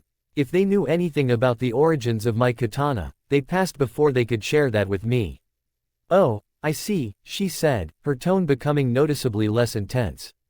My apologies, I didn't mean to open old wounds, she replied. Don't worry about it. It's not something I dwell on much. I simply focus on achieving my goals and becoming someone the people of my village can respect. That is a noble venture, she replied, the ghost of a smile playing at the corner of her lips. Ma'am, we're coming up on Atlas, the pilot informed them from the cockpit. Have you ever seen the city? Winter asked. No, first time actually, he admitted. Then you'll want to look out that porthole. It's quite a sight, or so I've been told. Naruto wasn't quite sure what she meant by that comment, but he did as he was told regardless. For a moment his view was obscured by the clouds and Naruto couldn't see a thing. However, as his vision cleared, his mouth gaped open at the sight that greeted him. Atlas, as it would appear, was one city split into two separate locations. On the ground, settled between a large body of water and a mountain range, was a large city which no doubt began as the origins of Atlas in the early days of Mantle. However, floating several feet above it, situated just beneath the clouds, was a separate landmass. Winter wasn't kidding, Atlas was quite a sight to behold, especially because Naruto had never seen anything quite like it. A city, with a landmass completely separate from the other, attached to the lower landmass via a series of cables and a singular pole that ran their length separating the two. He could only wonder how they'd managed such a marvel, not to mention how they maintained it in the first place. Whatever it was had to be powerful, otherwise it could spell the end for the city entirely should its floating half fall into disrepair. Incredible, he breathed. Indeed, even when I was a child I couldn't help but marvel at the sight, Winter admitted. Unfortunately, it has since lost its luster. You grew up in Atlas? He asked. Yes, I was born and raised in the upper quarter, she replied. Naruto looked back out the porthole, looking to the city below and then the portion that floated above, putting two and two together. Wait, you used to live there? He asked, pointing to the floating island. Of course, I am a Shinigami after all, she replied with a quirked eyebrow. Sorry, I didn't want to assume, he said, too embarrassed to admit he didn't know much about the Shinigami family. Still, it seems a bit of a waste to make something like that simply to have a city exclusively for the upper crust. To be honest, that was never its initial intention, Winter replied. When it was first built, it was an experimental cityscape designed to offer the greatest protection from the Grim. By creating a space that couldn't be accessed by any land-based Grim and instead limiting the threats to more airborne varieties such as Nevermore and Griffins, we would be able to focus more on the city defenses and even have military assets that were capable of defending against a singular type of threat. I'm guessing that's not how things worked out, though, Naruto inserted. You'd be right. While the city is a technological marvel, the vast amounts of dust required to maintain the machines which enable the city to float at such a high altitude was something that couldn't be duplicated for multiple installations. Even this singular one is unique as the dust provided for it comes exclusively from the Schnee Dust Company, ensuring my father has a great deal of power and sway in Atlas and could very well be the deciding factor of whether the city continues to float or comes crashing down on the citizens below. He can't, or at least I'd hope he wouldn't be so heartless, Naruto protested. Sadly, that's something I can't say for sure. While I'd like to say my father isn't the kind of man who'd allow his pride to determine whether the city gets the dust required to maintain its position, he's surprised me on so many occasions in the past that the only reason I can fathom he'd have for allowing it to remain is the simple fact that his home resides there and it would be too much effort to have everything transported elsewhere. I see, Naruto replied, gazing back at the structure with a great less enthusiasm as before. And this is the man who wants to reward me for protecting an important port city. Indeed, so I'd suggest being on your best behavior. He is a very prideful man and someone who easily takes offense, so watch what you say. I understand, Naruto replied. Indeed, Winter's warning did not fall on deaf ears. Naruto had, in the past, performed missions and been around people of great political status.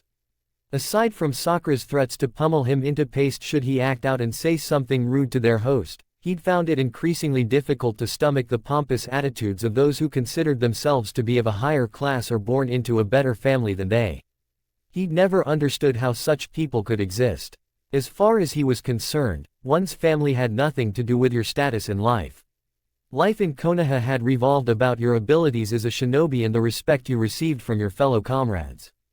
His dream had always been to become the village Hokage, the village leader, which meant he would be in a position where he was the most respected and revered among everyone, not simply due to his birth but due to his skill.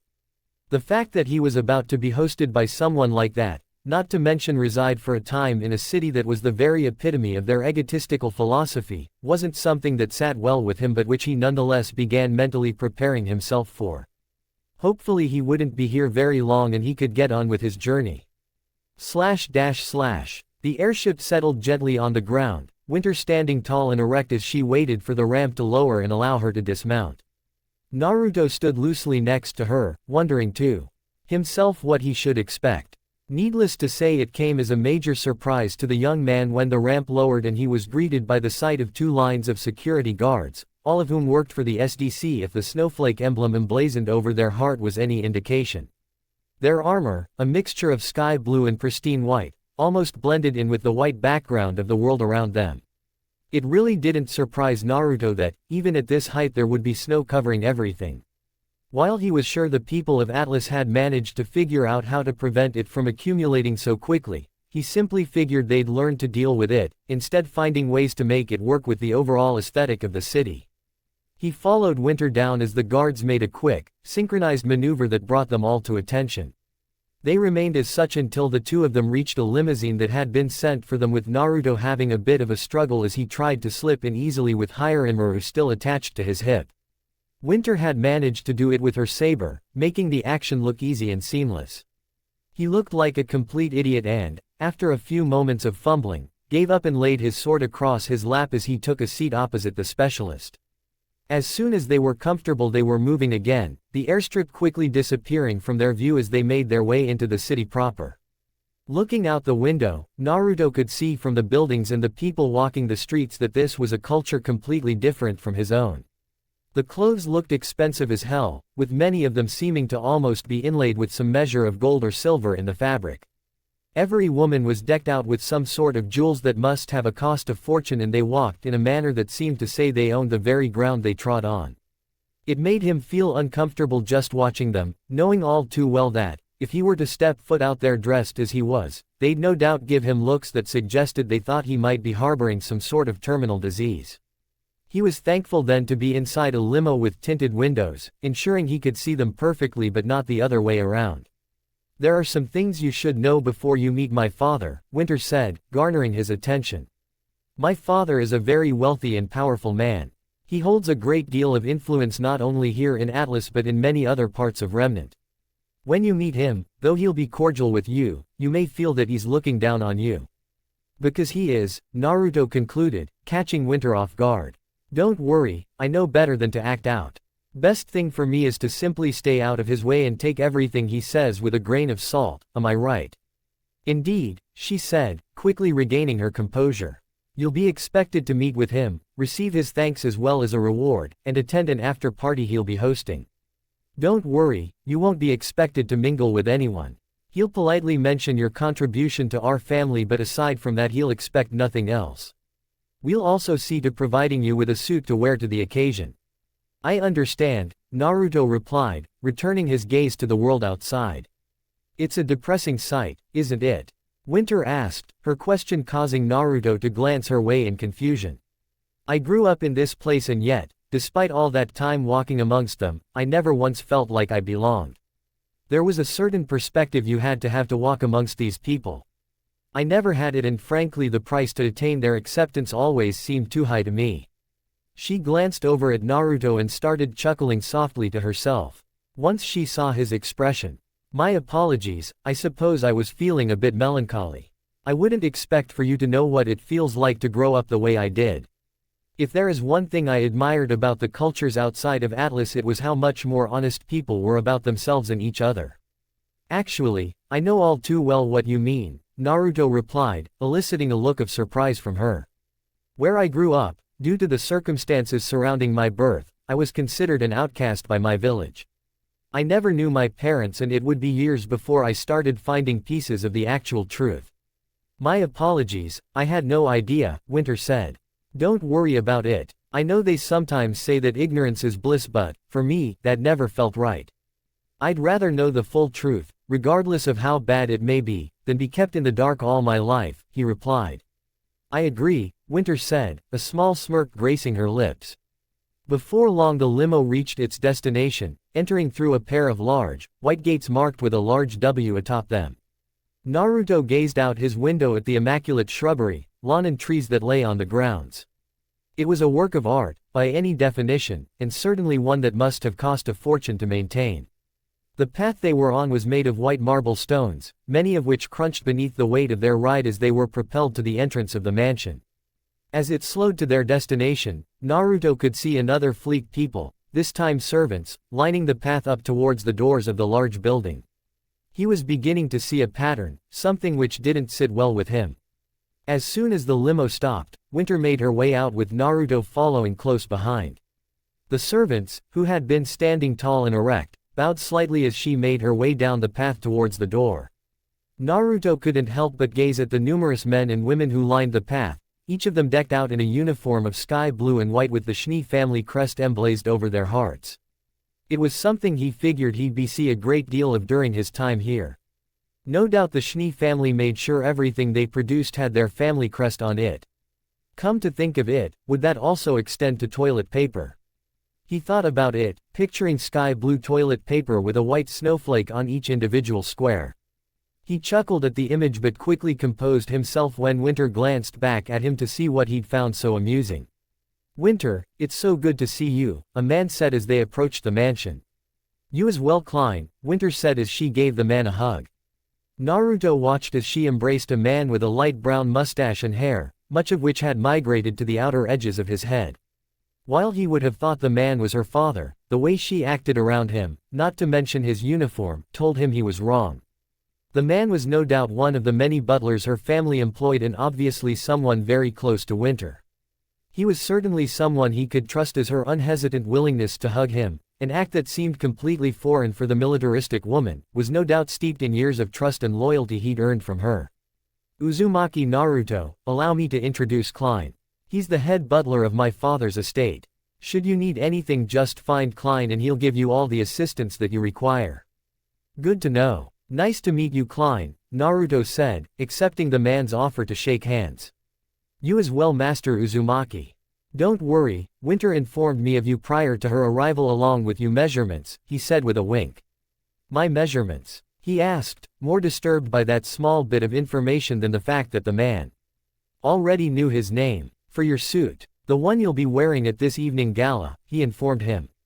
Oh, he said, giving Winter an uneasy look as he contemplated how she'd managed to get those. Please follow me. Your father is already awaiting you in his study. Naruto soon realized that, just as the grounds of the mansion were a sight to behold, so too were the halls housed within. The floors and walls were spotless, made from something that looked a great deal like marble. The theme of sky blue and white continued, with most of the walls either being taken up by windows, tapestries, or expensive paintings. Occasionally they'd pass a large open room where he would see a massive statue erected within, or several musical instruments, many of which Naruto wasn't aware of the name of. Only once did he see a family portrait depicting the whole of the Shinigami family. While many others he'd seen in the past all contained smiling faces, only the young boy seated on his mother's lap held a smile, no doubt Winter's younger brother. All the women held frowns while their father had a more serious expression on his face. It was very telling of the state of affairs in their household. "One moment please," Klein said as they stood outside a large oaken door. Klein knocked a couple times before entering. There was some muffled conversation from inside before he returned, motioning for them to follow him inside. As soon as they entered, Naruto was struck by how different the room was from the rest of the mansion. Both sides of the room had been converted into bookshelves from which not only books sat but various trinkets and awards. A couch sat across from a pair of armchairs with a table in the middle upon which he could see a chess board and a couple glasses next to a much larger one containing some dark amber liquid. Winter's father sat behind his desk, his white hair and mustache a near identical match to his daughter's, though the large portrait that sat on the wall behind him showed he'd looked much different in his younger days. The fact that the man had a portrait of himself was a bit disconcerting for him, especially considering the man's poor reputation outside of Atlas. "Ah, so this is the young man I have to thank for protecting our assets," he said, walking around his desk to shake Naruto's hand. "I did what I could. Your daughter, along with her forces, did the heavy lifting. I mostly kept the Grim at bay for a while," he replied, shaking the hand that was offered. "Skilled and humble, very noble attributes. Well, all things considered, your actions have won you my respect as well as my admiration. I'd like you to be our guest of honor this evening. We'll be holding a small gala among which we'll have many of Atlas' most influential families and politicians in attendance." "I'd be honored to, sir," he replied, recalling how Winter had stated he wouldn't have much choice in the matter otherwise. "Excellent. I've had Klein set a room aside for you to rest and refresh yourself in preparation for this evening. I'll have you go with him. Your suit should be arriving shortly as well." At this Klein reappeared, gesturing for him to follow. Naruto did so, eager to leave the man's presence and a little disappointed to see that Winter had left as well, leaving him all by his lonesome. It didn't take long for them to reach his room, a small guest room as Klein informed him. As soon as he opened the door, Naruto wondered if the man had been mistaken. Needless to say, while it may have been humble by their standards, everything inside looked so expensive he was afraid to touch anything for fear it might cost him an arm and a leg. Everything from the bedsheets, the dresser, the desk, the chairs, and even the window shades were stylized in the Shinigami's signature look. He could feel the wealth radiating off of everything. "We'll have your suit ready for you shortly. I'll make sure to knock a few times to alert you to my presence." "Thanks," he managed to say before the door shut. Left all to himself, Naruto could only think of doing one thing. Finding a comfortable area in the room, far from any of the furniture, he settled himself down, placing Hiranmaru in his lap as he began to meditate. With practiced ease he slipped from the conscious world, feeling it dissipate around him as it was replaced by the white landscape of Hiranmaru's. He almost laughed, finding it somewhat amusing that, while his mind was no longer in Atlas, the view hadn't changed from his current lodgings. Still, he needed only to gaze upon the floating form of the ice dragon as well as the relaxed form of Kurama, the nine-tailed fox demon. "So, guys, what do you think? HMPH, what do we care about the business of mortals?" Kurama asked, much to Naruto's annoyance. "He has a point, Naruto. Whatever business you conduct with these men is yours and yours alone to worry about. We are merely along for the ride, helping you to achieve your goals where we can," Hiranmaru added. "I understand that, but I'm serious here. I need your advice. Jacques Schnee is a powerful man and the people I'll be meeting at this gala or whatever will no doubt be similar. I need to know who I can trust. I don't want to throw my lot in with just anyone." "That is a fair point and it is wise that you would place your faith in our judgment," Hiranmaru replied thoughtfully. "His daughter, Winter, is certainly one with a noble soul. You would do well to count her among your friends. Her father is decidedly less so. I don't sense much good coming from him. It would certainly be easier for us to judge the others once you're around them. I'll keep my eyes and ears open for anyone of interest at this party of theirs, but don't expect me to be constantly advising you on who to rub elbows with and who to avoid. I'll let you know who I like, and when I remain silent that should let you know who's not worth our time, Kurama stated. Indeed. All right then. Thanks for your help. I'll make sure to keep your interests in mind. Hopefully we can find some powerful friends who can help us find a way back home. Naruto tugged at his suit collar, feeling like the damn thing was attempting to strangle him to death. He felt quite out of place, not only due to the suit he was forced to wear but also from the atmosphere of the gala itself. His only solace came in the fact that Jacques Schnee had allowed him to carry Hiranmaru with him, often referring to him as he led him from one business partner to the next, introducing him before diving into a conversation that he'd long since given up on attempting to follow. All throughout the night he met one person after the next, plastering on a smile as he struggled to breathe against his collar while Jacques and his friends chatted away about something he couldn't care less about. While he'd asked Kurama and Hiranmaru to let him know about anyone of interest, he wasn't surprised that the two had remained silent all through the night. It had become painfully obvious to him that all these people cared about was their money, power, and how society saw them. He wanted to gauge and, finding an opportunity to slip away, quickly excused himself to go outside and get some air. The cool, crisp air greeted him, setting a definite shift in atmosphere with how warm it had been inside. Naruto welcomed the change, finally feeling like he could breathe now that he was away from everyone. While he'd planned to spend some time in Atlas, his time here all but confirmed that he'd be hopping a transport out of here soon, possibly towards Vale if he could manage. He felt very out of place, being passed around as a trophy for people to admire but otherwise not care about.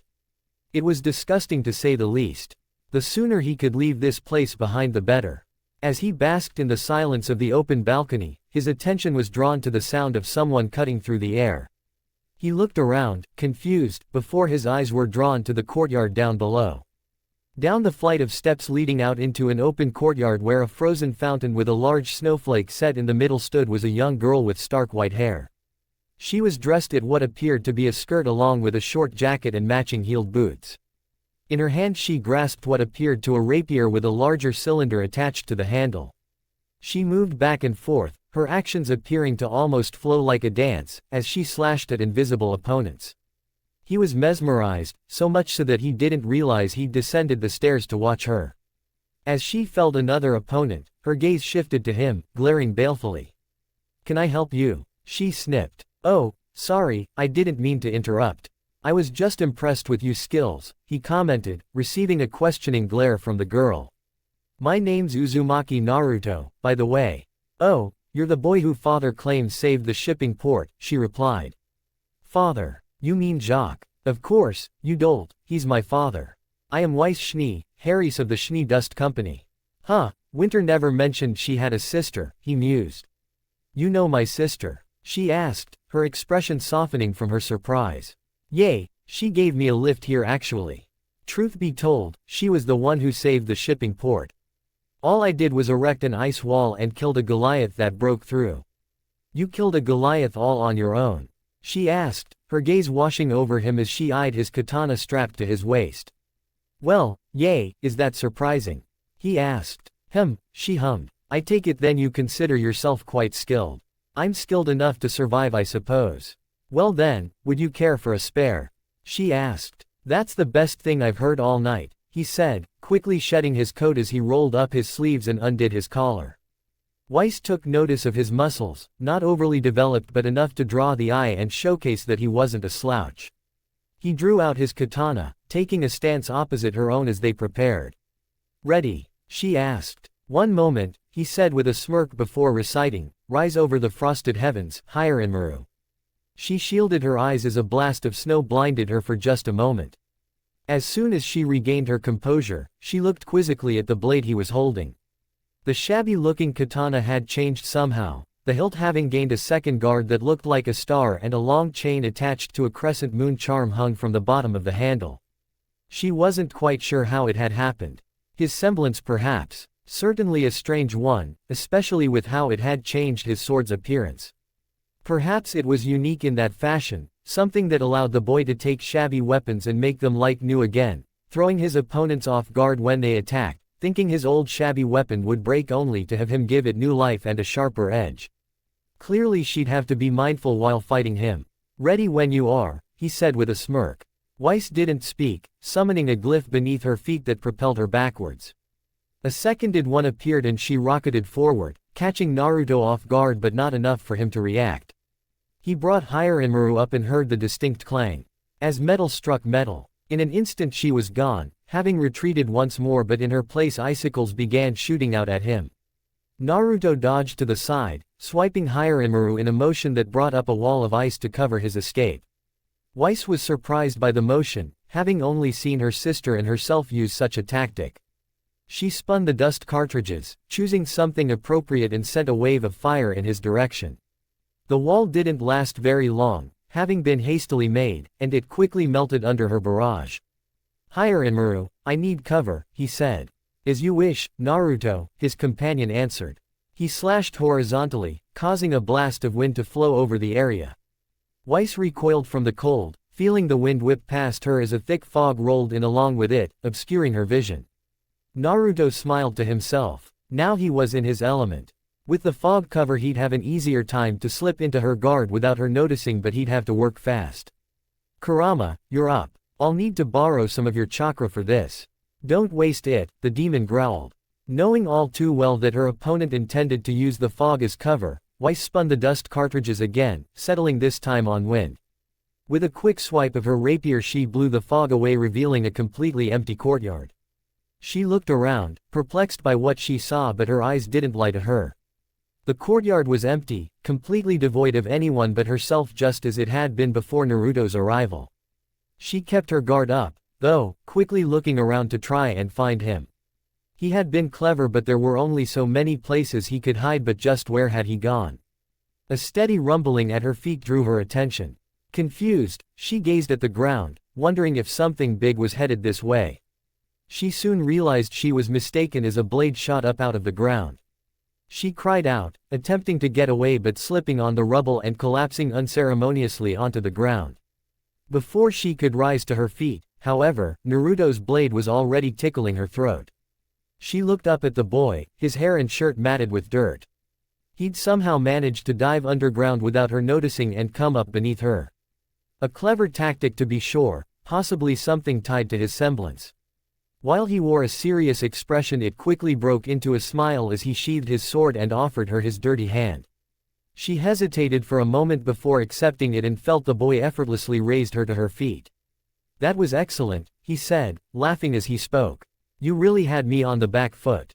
I had to think outside the box quick, otherwise I would have lost to you in matter of moments," he said, praising her all the while. "I was trained by my sister Winter." She would have expected nothing less, she replied. "I can tell. You're incredibly skilled. I'll have to really work to improve myself so I can challenge you again sometime," he said with an easy smile. "I'll look forward to it," Weiss replied, somehow feeling happy to hear him say that. She wasn't a stranger to hearing boys compliment her, but it was always hollow, as they simply said things to try and gain her favor and by extension her father's.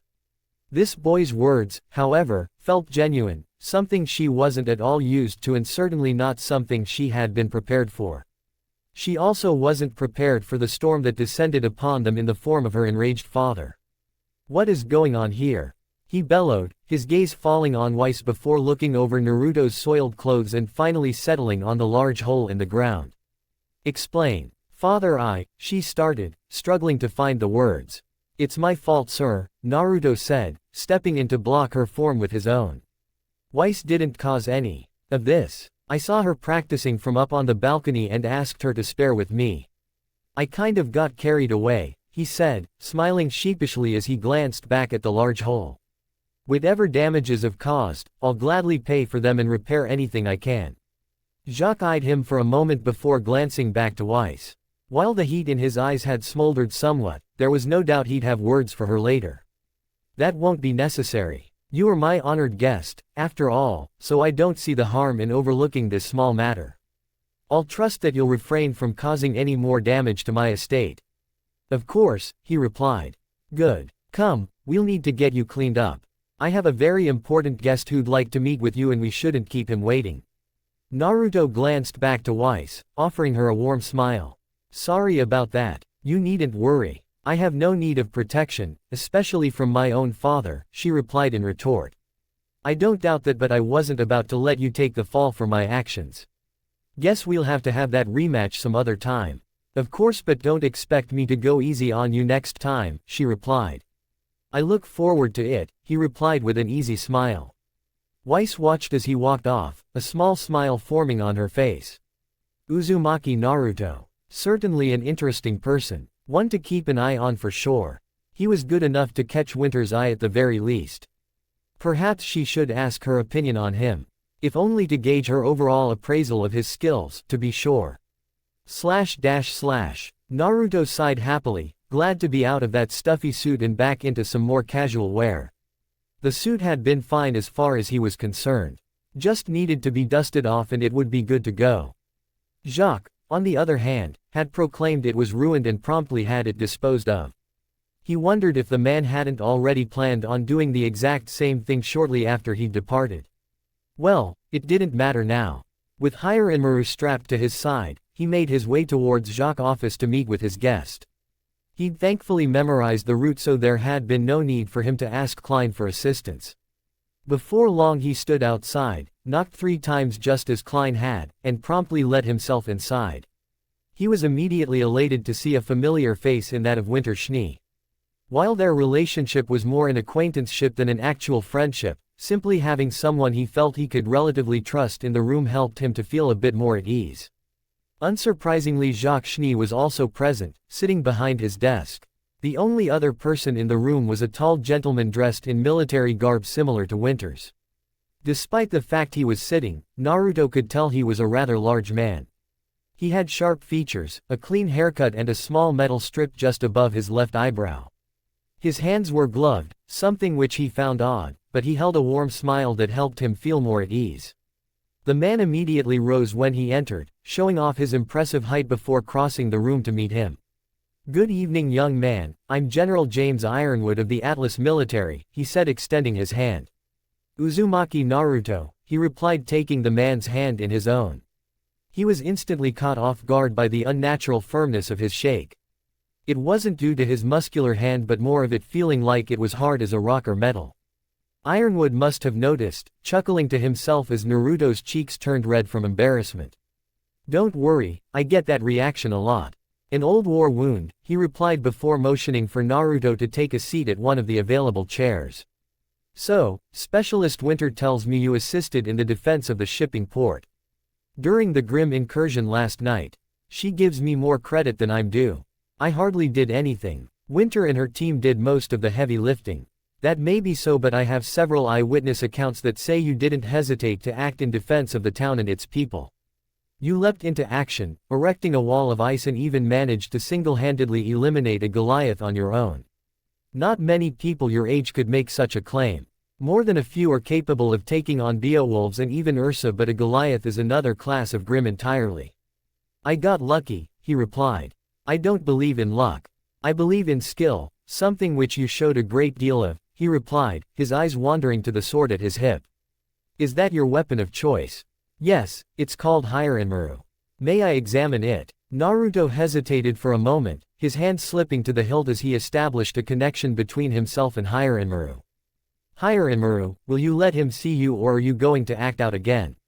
I sense a noble soul within this one. He may examine me, but he shouldn't expect anything more from me, the Frost Dragon replied. Good enough, he said, removing it from his hip. Have a look, General. Ironwood nodded his affirmation as he took the sword from him before removing the katana from its sheath. He examined the blade, his eyes roving every inch of it as Naruto tensed. While he trusted Hiranmaru to keep his word that he wouldn't act aggressively towards the man, he wasn't sure his word would stand should the general begin to examine it more extensively. After a while his expression showed that he was satisfied and he replaced the blade back within its sheath before handing it back to Naruto. It's a beautiful blade. Where did you get it? Family heirloom, been with us for generations, Naruto replied, reciting the same half-truth he'd come to rely on whenever someone asked him that question. I see. It's in exquisite condition despite its age and the amount of use it's seen. How does it work? I didn't see anywhere for you to insert ice dust. I'm not quite sure myself. With how old it is, I think that knowledge has been lost to the ages. I prefer to simply think of it as being something more spiritual than anything else. Hilarious, Hiranmaru grumbled. Indeed. I also have to wonder where you learned to fight like you did. You obviously showed a lot of skill and a great deal of potential. Who did you train under? Was it your parents? No, actually, they passed away shortly after I was born, he replied. The man's expression softened to one of understand, as did Winter's. My apologies. You've obviously done well for yourself. James, if you could get to the point of your invitation. I have other business I need to see to, Jacques interrupted, showing little concern for the subject matter. Of course, Ironwood replied, showing no signs that he was annoyed or insulted by his interruption. Naruto, have you heard of the 4 Huntsman Academies of Remnant? Yea, there's Beacon in Vale, Shade in Vacuo, Haven in Mistral, and the Atlas Academy here. Indeed, many people know of these academies as well as the men and women who run them. I myself, apart from being the general of the Atlas military, am also the headmaster of the academy. As such, I'm always on the lookout for promising young men and women who show the potential to become great huntsmen and huntresses. And this is your pitch to have me join the academy, Naruto concluded. Exactly, he replied, offering a pleased smile. It's a generous offer, General, but I'm only 16. I thought you had to be 17 to apply. Acceptations have been made in the past for individuals who show incredible skill. Your performance at the port town was more than enough to garner my attention. I understand, General, and I thank you for your offer, Naruto began. I'm sensing but somewhere, he replied. But I wasn't planning on spending an extensive amount of time here in Atlas. I was originally planning on heading to Vale after this as part of my training. I see. Well then, perhaps I could offer you my assistance in getting you there. I can have a shuttle prepped and ready to depart whenever you need it. Thank you, General, that's very kind of you. Don't mention it. I'd still like you to keep my offer in mind. If not for you to join my academy, then perhaps Beacon. Headmaster Ozpin and I are good friends. I could send him a recommendation to ensure you have a place on the list of next year's initiates. I'll keep that in mind, Naruto said, shaking the man's hand. Well then, Uzumaki Naruto, I wish you the best on your journey. Hopefully we'll meet again soon. Vale, 6 months later. Cold. Why did it have to be cold? He could understand Atlas. Atlas was always cold. For anyone who hadn't been there, it was a winter wonderland, but for those who have, such as himself, it was a frozen fucking tundra, and that went double for its people. The moment he sat down in Vale, he wondered if there was some great deity he'd somehow managed to piss off that not only found him spending time in the coldest place on Remnant, but also a less intense but just as frigid winter here in Vale. He'd heard from Raven that some of Remnant's oldest legends professed that their world had been made by 2 brother gods, one of light and one of darkness. He figured he'd either pissed them off or somehow was seen as the latter god's form of amusement. As far as he was concerned, they were the exact same. The real icing on the cake was the overall fact that he was in possession of a sword that attacked using ice. While it might have been useful in the warmer months, Naruto couldn't help himself from thinking how much nicer it might have been to have a fire deity instead. Maybe he should have gone on to Vacuo. Sure, it was one giant litter box, but at least it was warm during the day. As he trudged on through the snow, praying, he came upon some sign that he was nearing a village. His attention was drawn to a familiar sound. Wolves, specifically Beowulfs, were howling and growling aggressively. What's more, he could hear gunshots, a telltale sign that someone was fighting them. Unwilling to leave anyone on their own against grim attacks, and hoping the fight might do something to help warm him up, Naruto began sprinting towards the sound. He didn't have to go very far when he came upon the ensuing battle, and what he saw was nothing short of impressive. A young girl, younger than himself as far as he could tell, dressed in an assortment of black and red with a long flowing cape behind her, danced through the juvenile Beowulfs like it was the most natural thing in the world. Not a single movement was wasted, each one transitioning into another or otherwise acting as the springboard for the next counterattack. Even the shots from her weapon, some of which weren't meant for the Grimm themselves, acted as the catalyst to an attack that eliminated them or helped her to dodge an oncoming attack. As soon as it had begun, she landed on the ground with the shell casings from her weapon falling all around her. It was a picture-perfect moment, one where Naruto couldn't help but applaud. Apparently she hadn't been expecting such a reaction as she quickly became aware of her audience, squeaked, and stumbled unceremoniously onto her rump. "Oh, sorry, didn't mean to scare you," he said, rushing over to help the girl to her feet. "It's all right," she said, accepting his hand as he helped her to her feet. How long were you standing there?" "Long enough. I saw the whole thing." "You were incredible," he praised. Thanks," she said, her face quickly turning the exact shade of red as her cape. I'm Ruby Rose, nice to meet you. I'm Uzumaki Naruto." "The pleasure is mine," he said, taking her hand and giving it a shake. "I'm surprised to see anyone out here. Were you visiting someone?" "Yay, I was just on my way back from visiting my mother's grave." "Oh, I'm so sorry," he replied, his smile drooping a little. "It's all right. She'd passed away when I was really young, so I don't miss her too much. She was a huntress. I'm going to be one just like her." "Well, if that display you put on is anything to go by, then I'd say you're well on your way to achieving that goal." Thank you," Ruby said, blushing once more from the naked praise. "Are you a huntsman?" "Huh. Your sword, is it your huntsman weapon?" she asked, motioning to Hiranmaru strapped to his waist.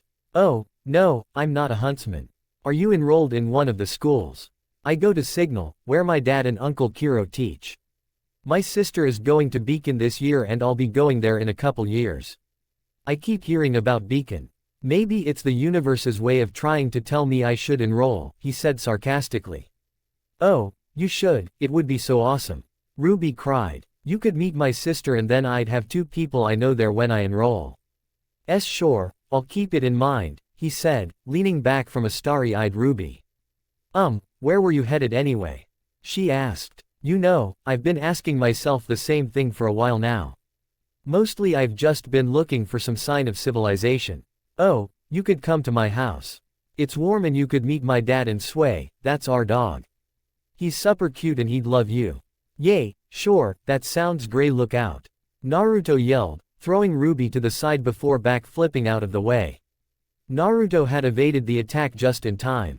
A large paw, encased in bone and attached to a menacing-looking Beowulf, growled as it eyed its prey. Naruto drew Hiranmaru from its sheath, staring back at his opponent. The Beowulf was much more deadly than the juveniles Ruby had easily dispatched just moments before. This one was an alpha, a Beowulf that had either outlasted, evaded, or killed every huntsman who'd tried to take it down during its lifetime. All the experience it had gained throughout the years had made it into a huntsman-killing machine with a body encased in bone armor and an intellect that made it a cunning opponent.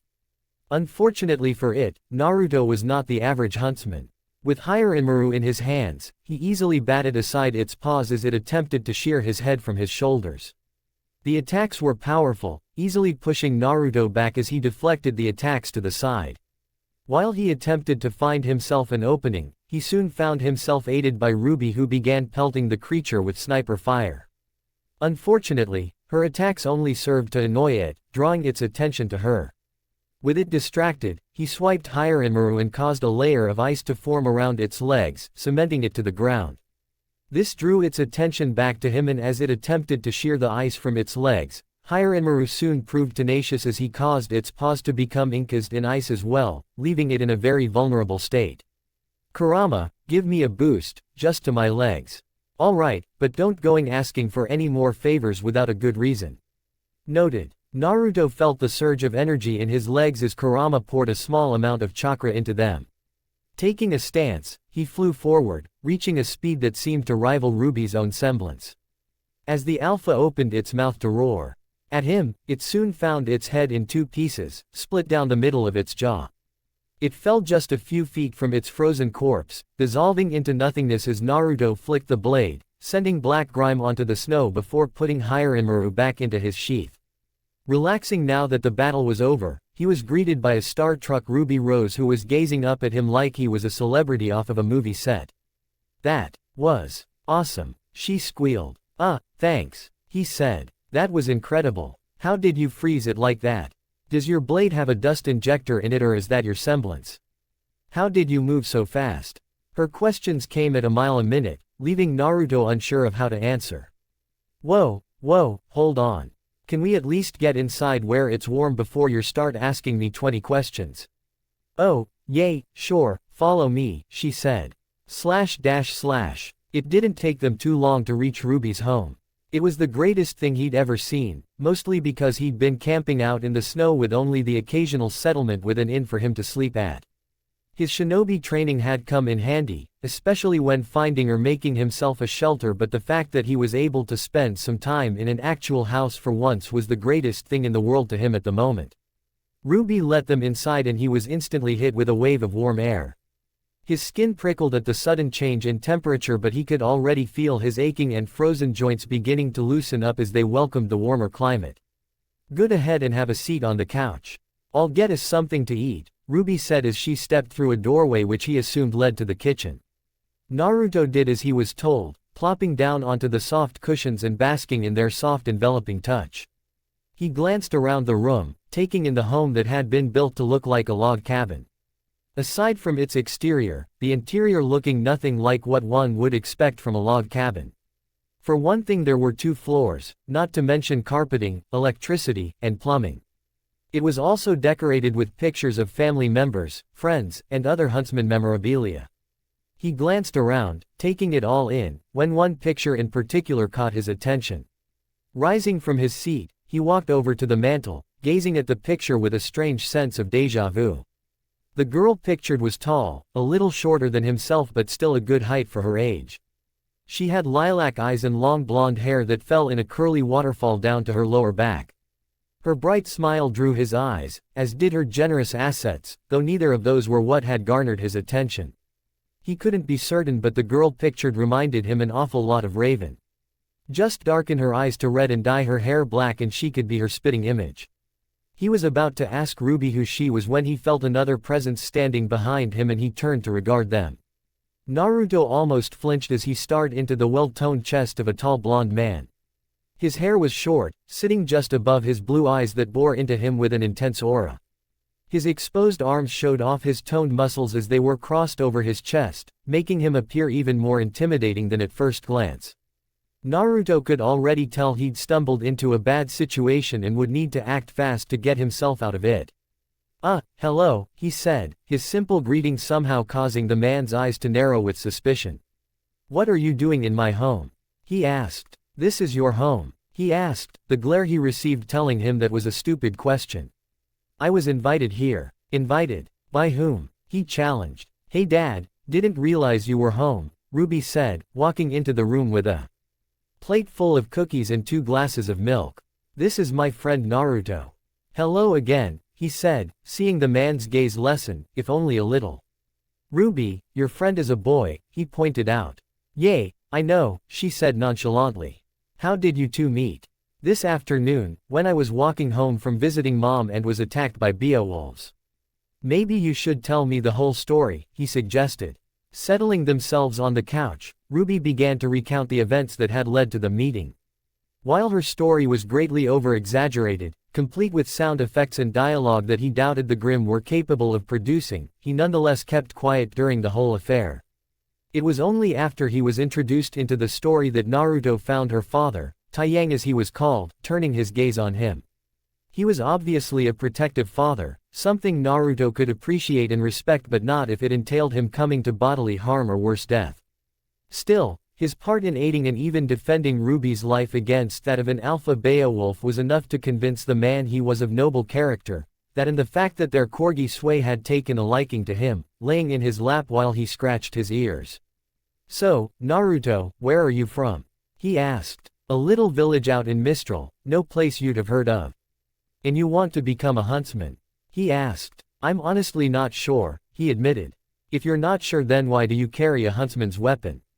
He asked, motioning to his katana. It's a family heirloom. It's something I've always had. Mastering it has simply helped me to survive. And your family? They passed away when I was still an infant. I don't know much about them, he replied.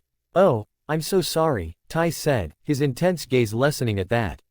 I lost my wife several years ago. It's never easy dealing with the loss of someone you love, he said, Ruby taking his hand and giving it a comforting squeeze. Naruto, do you have any place to stay? Ruby asked. I figured I'd find an inn or a hotel to crash in tonight, he replied. Oh, he can stay here, can't he, Dad? Ruby asked, pleading with her father. I don't want to impose, sir, he said, already dreading being in her father's crosshairs once more. I suppose we can put you up for the night, as a way of thanking you for helping Ruby out, he said. Late in the night, the whole house was asleep save for two individuals. Naruto, along with Sway, sat downstairs, looking out onto Patch through the window. With the dog curled up in his lap, Naruto gently stroked his fur, contemplating his next move. Ever since he'd come to this world, Naruto had been faced with one challenge after another. More often than not he had been forced to conceal his abilities, playing off Hirainmaru as a huntsman's weapon capable of generating ice through dust. It is becoming more and more difficult to maintain this lie, especially given the people he'd met along the way who were huntsmen in one way or another, such as Raven, Ironwood, and now Taiyang. To say that the possibility of being able to keep everyone in the dark is an impossible task was an understatement. At some point someone was going to realize Hirainmaru wasn't an ordinary huntsman's weapon, and with that revelation would come a whole heap of questions he either couldn't or didn't want to answer.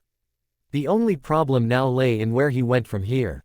Having trouble sleeping, he heard someone ask. Naruto's head audibly cracked as he spun his neck around. He looked up into the face of Taiyang, dressed in a shirt and basketball shorts, and wearing a surprisingly warm smile. He didn't let down his guard for a second, however, as he still recalled how the man's eyes had bored their way into his skull that afternoon.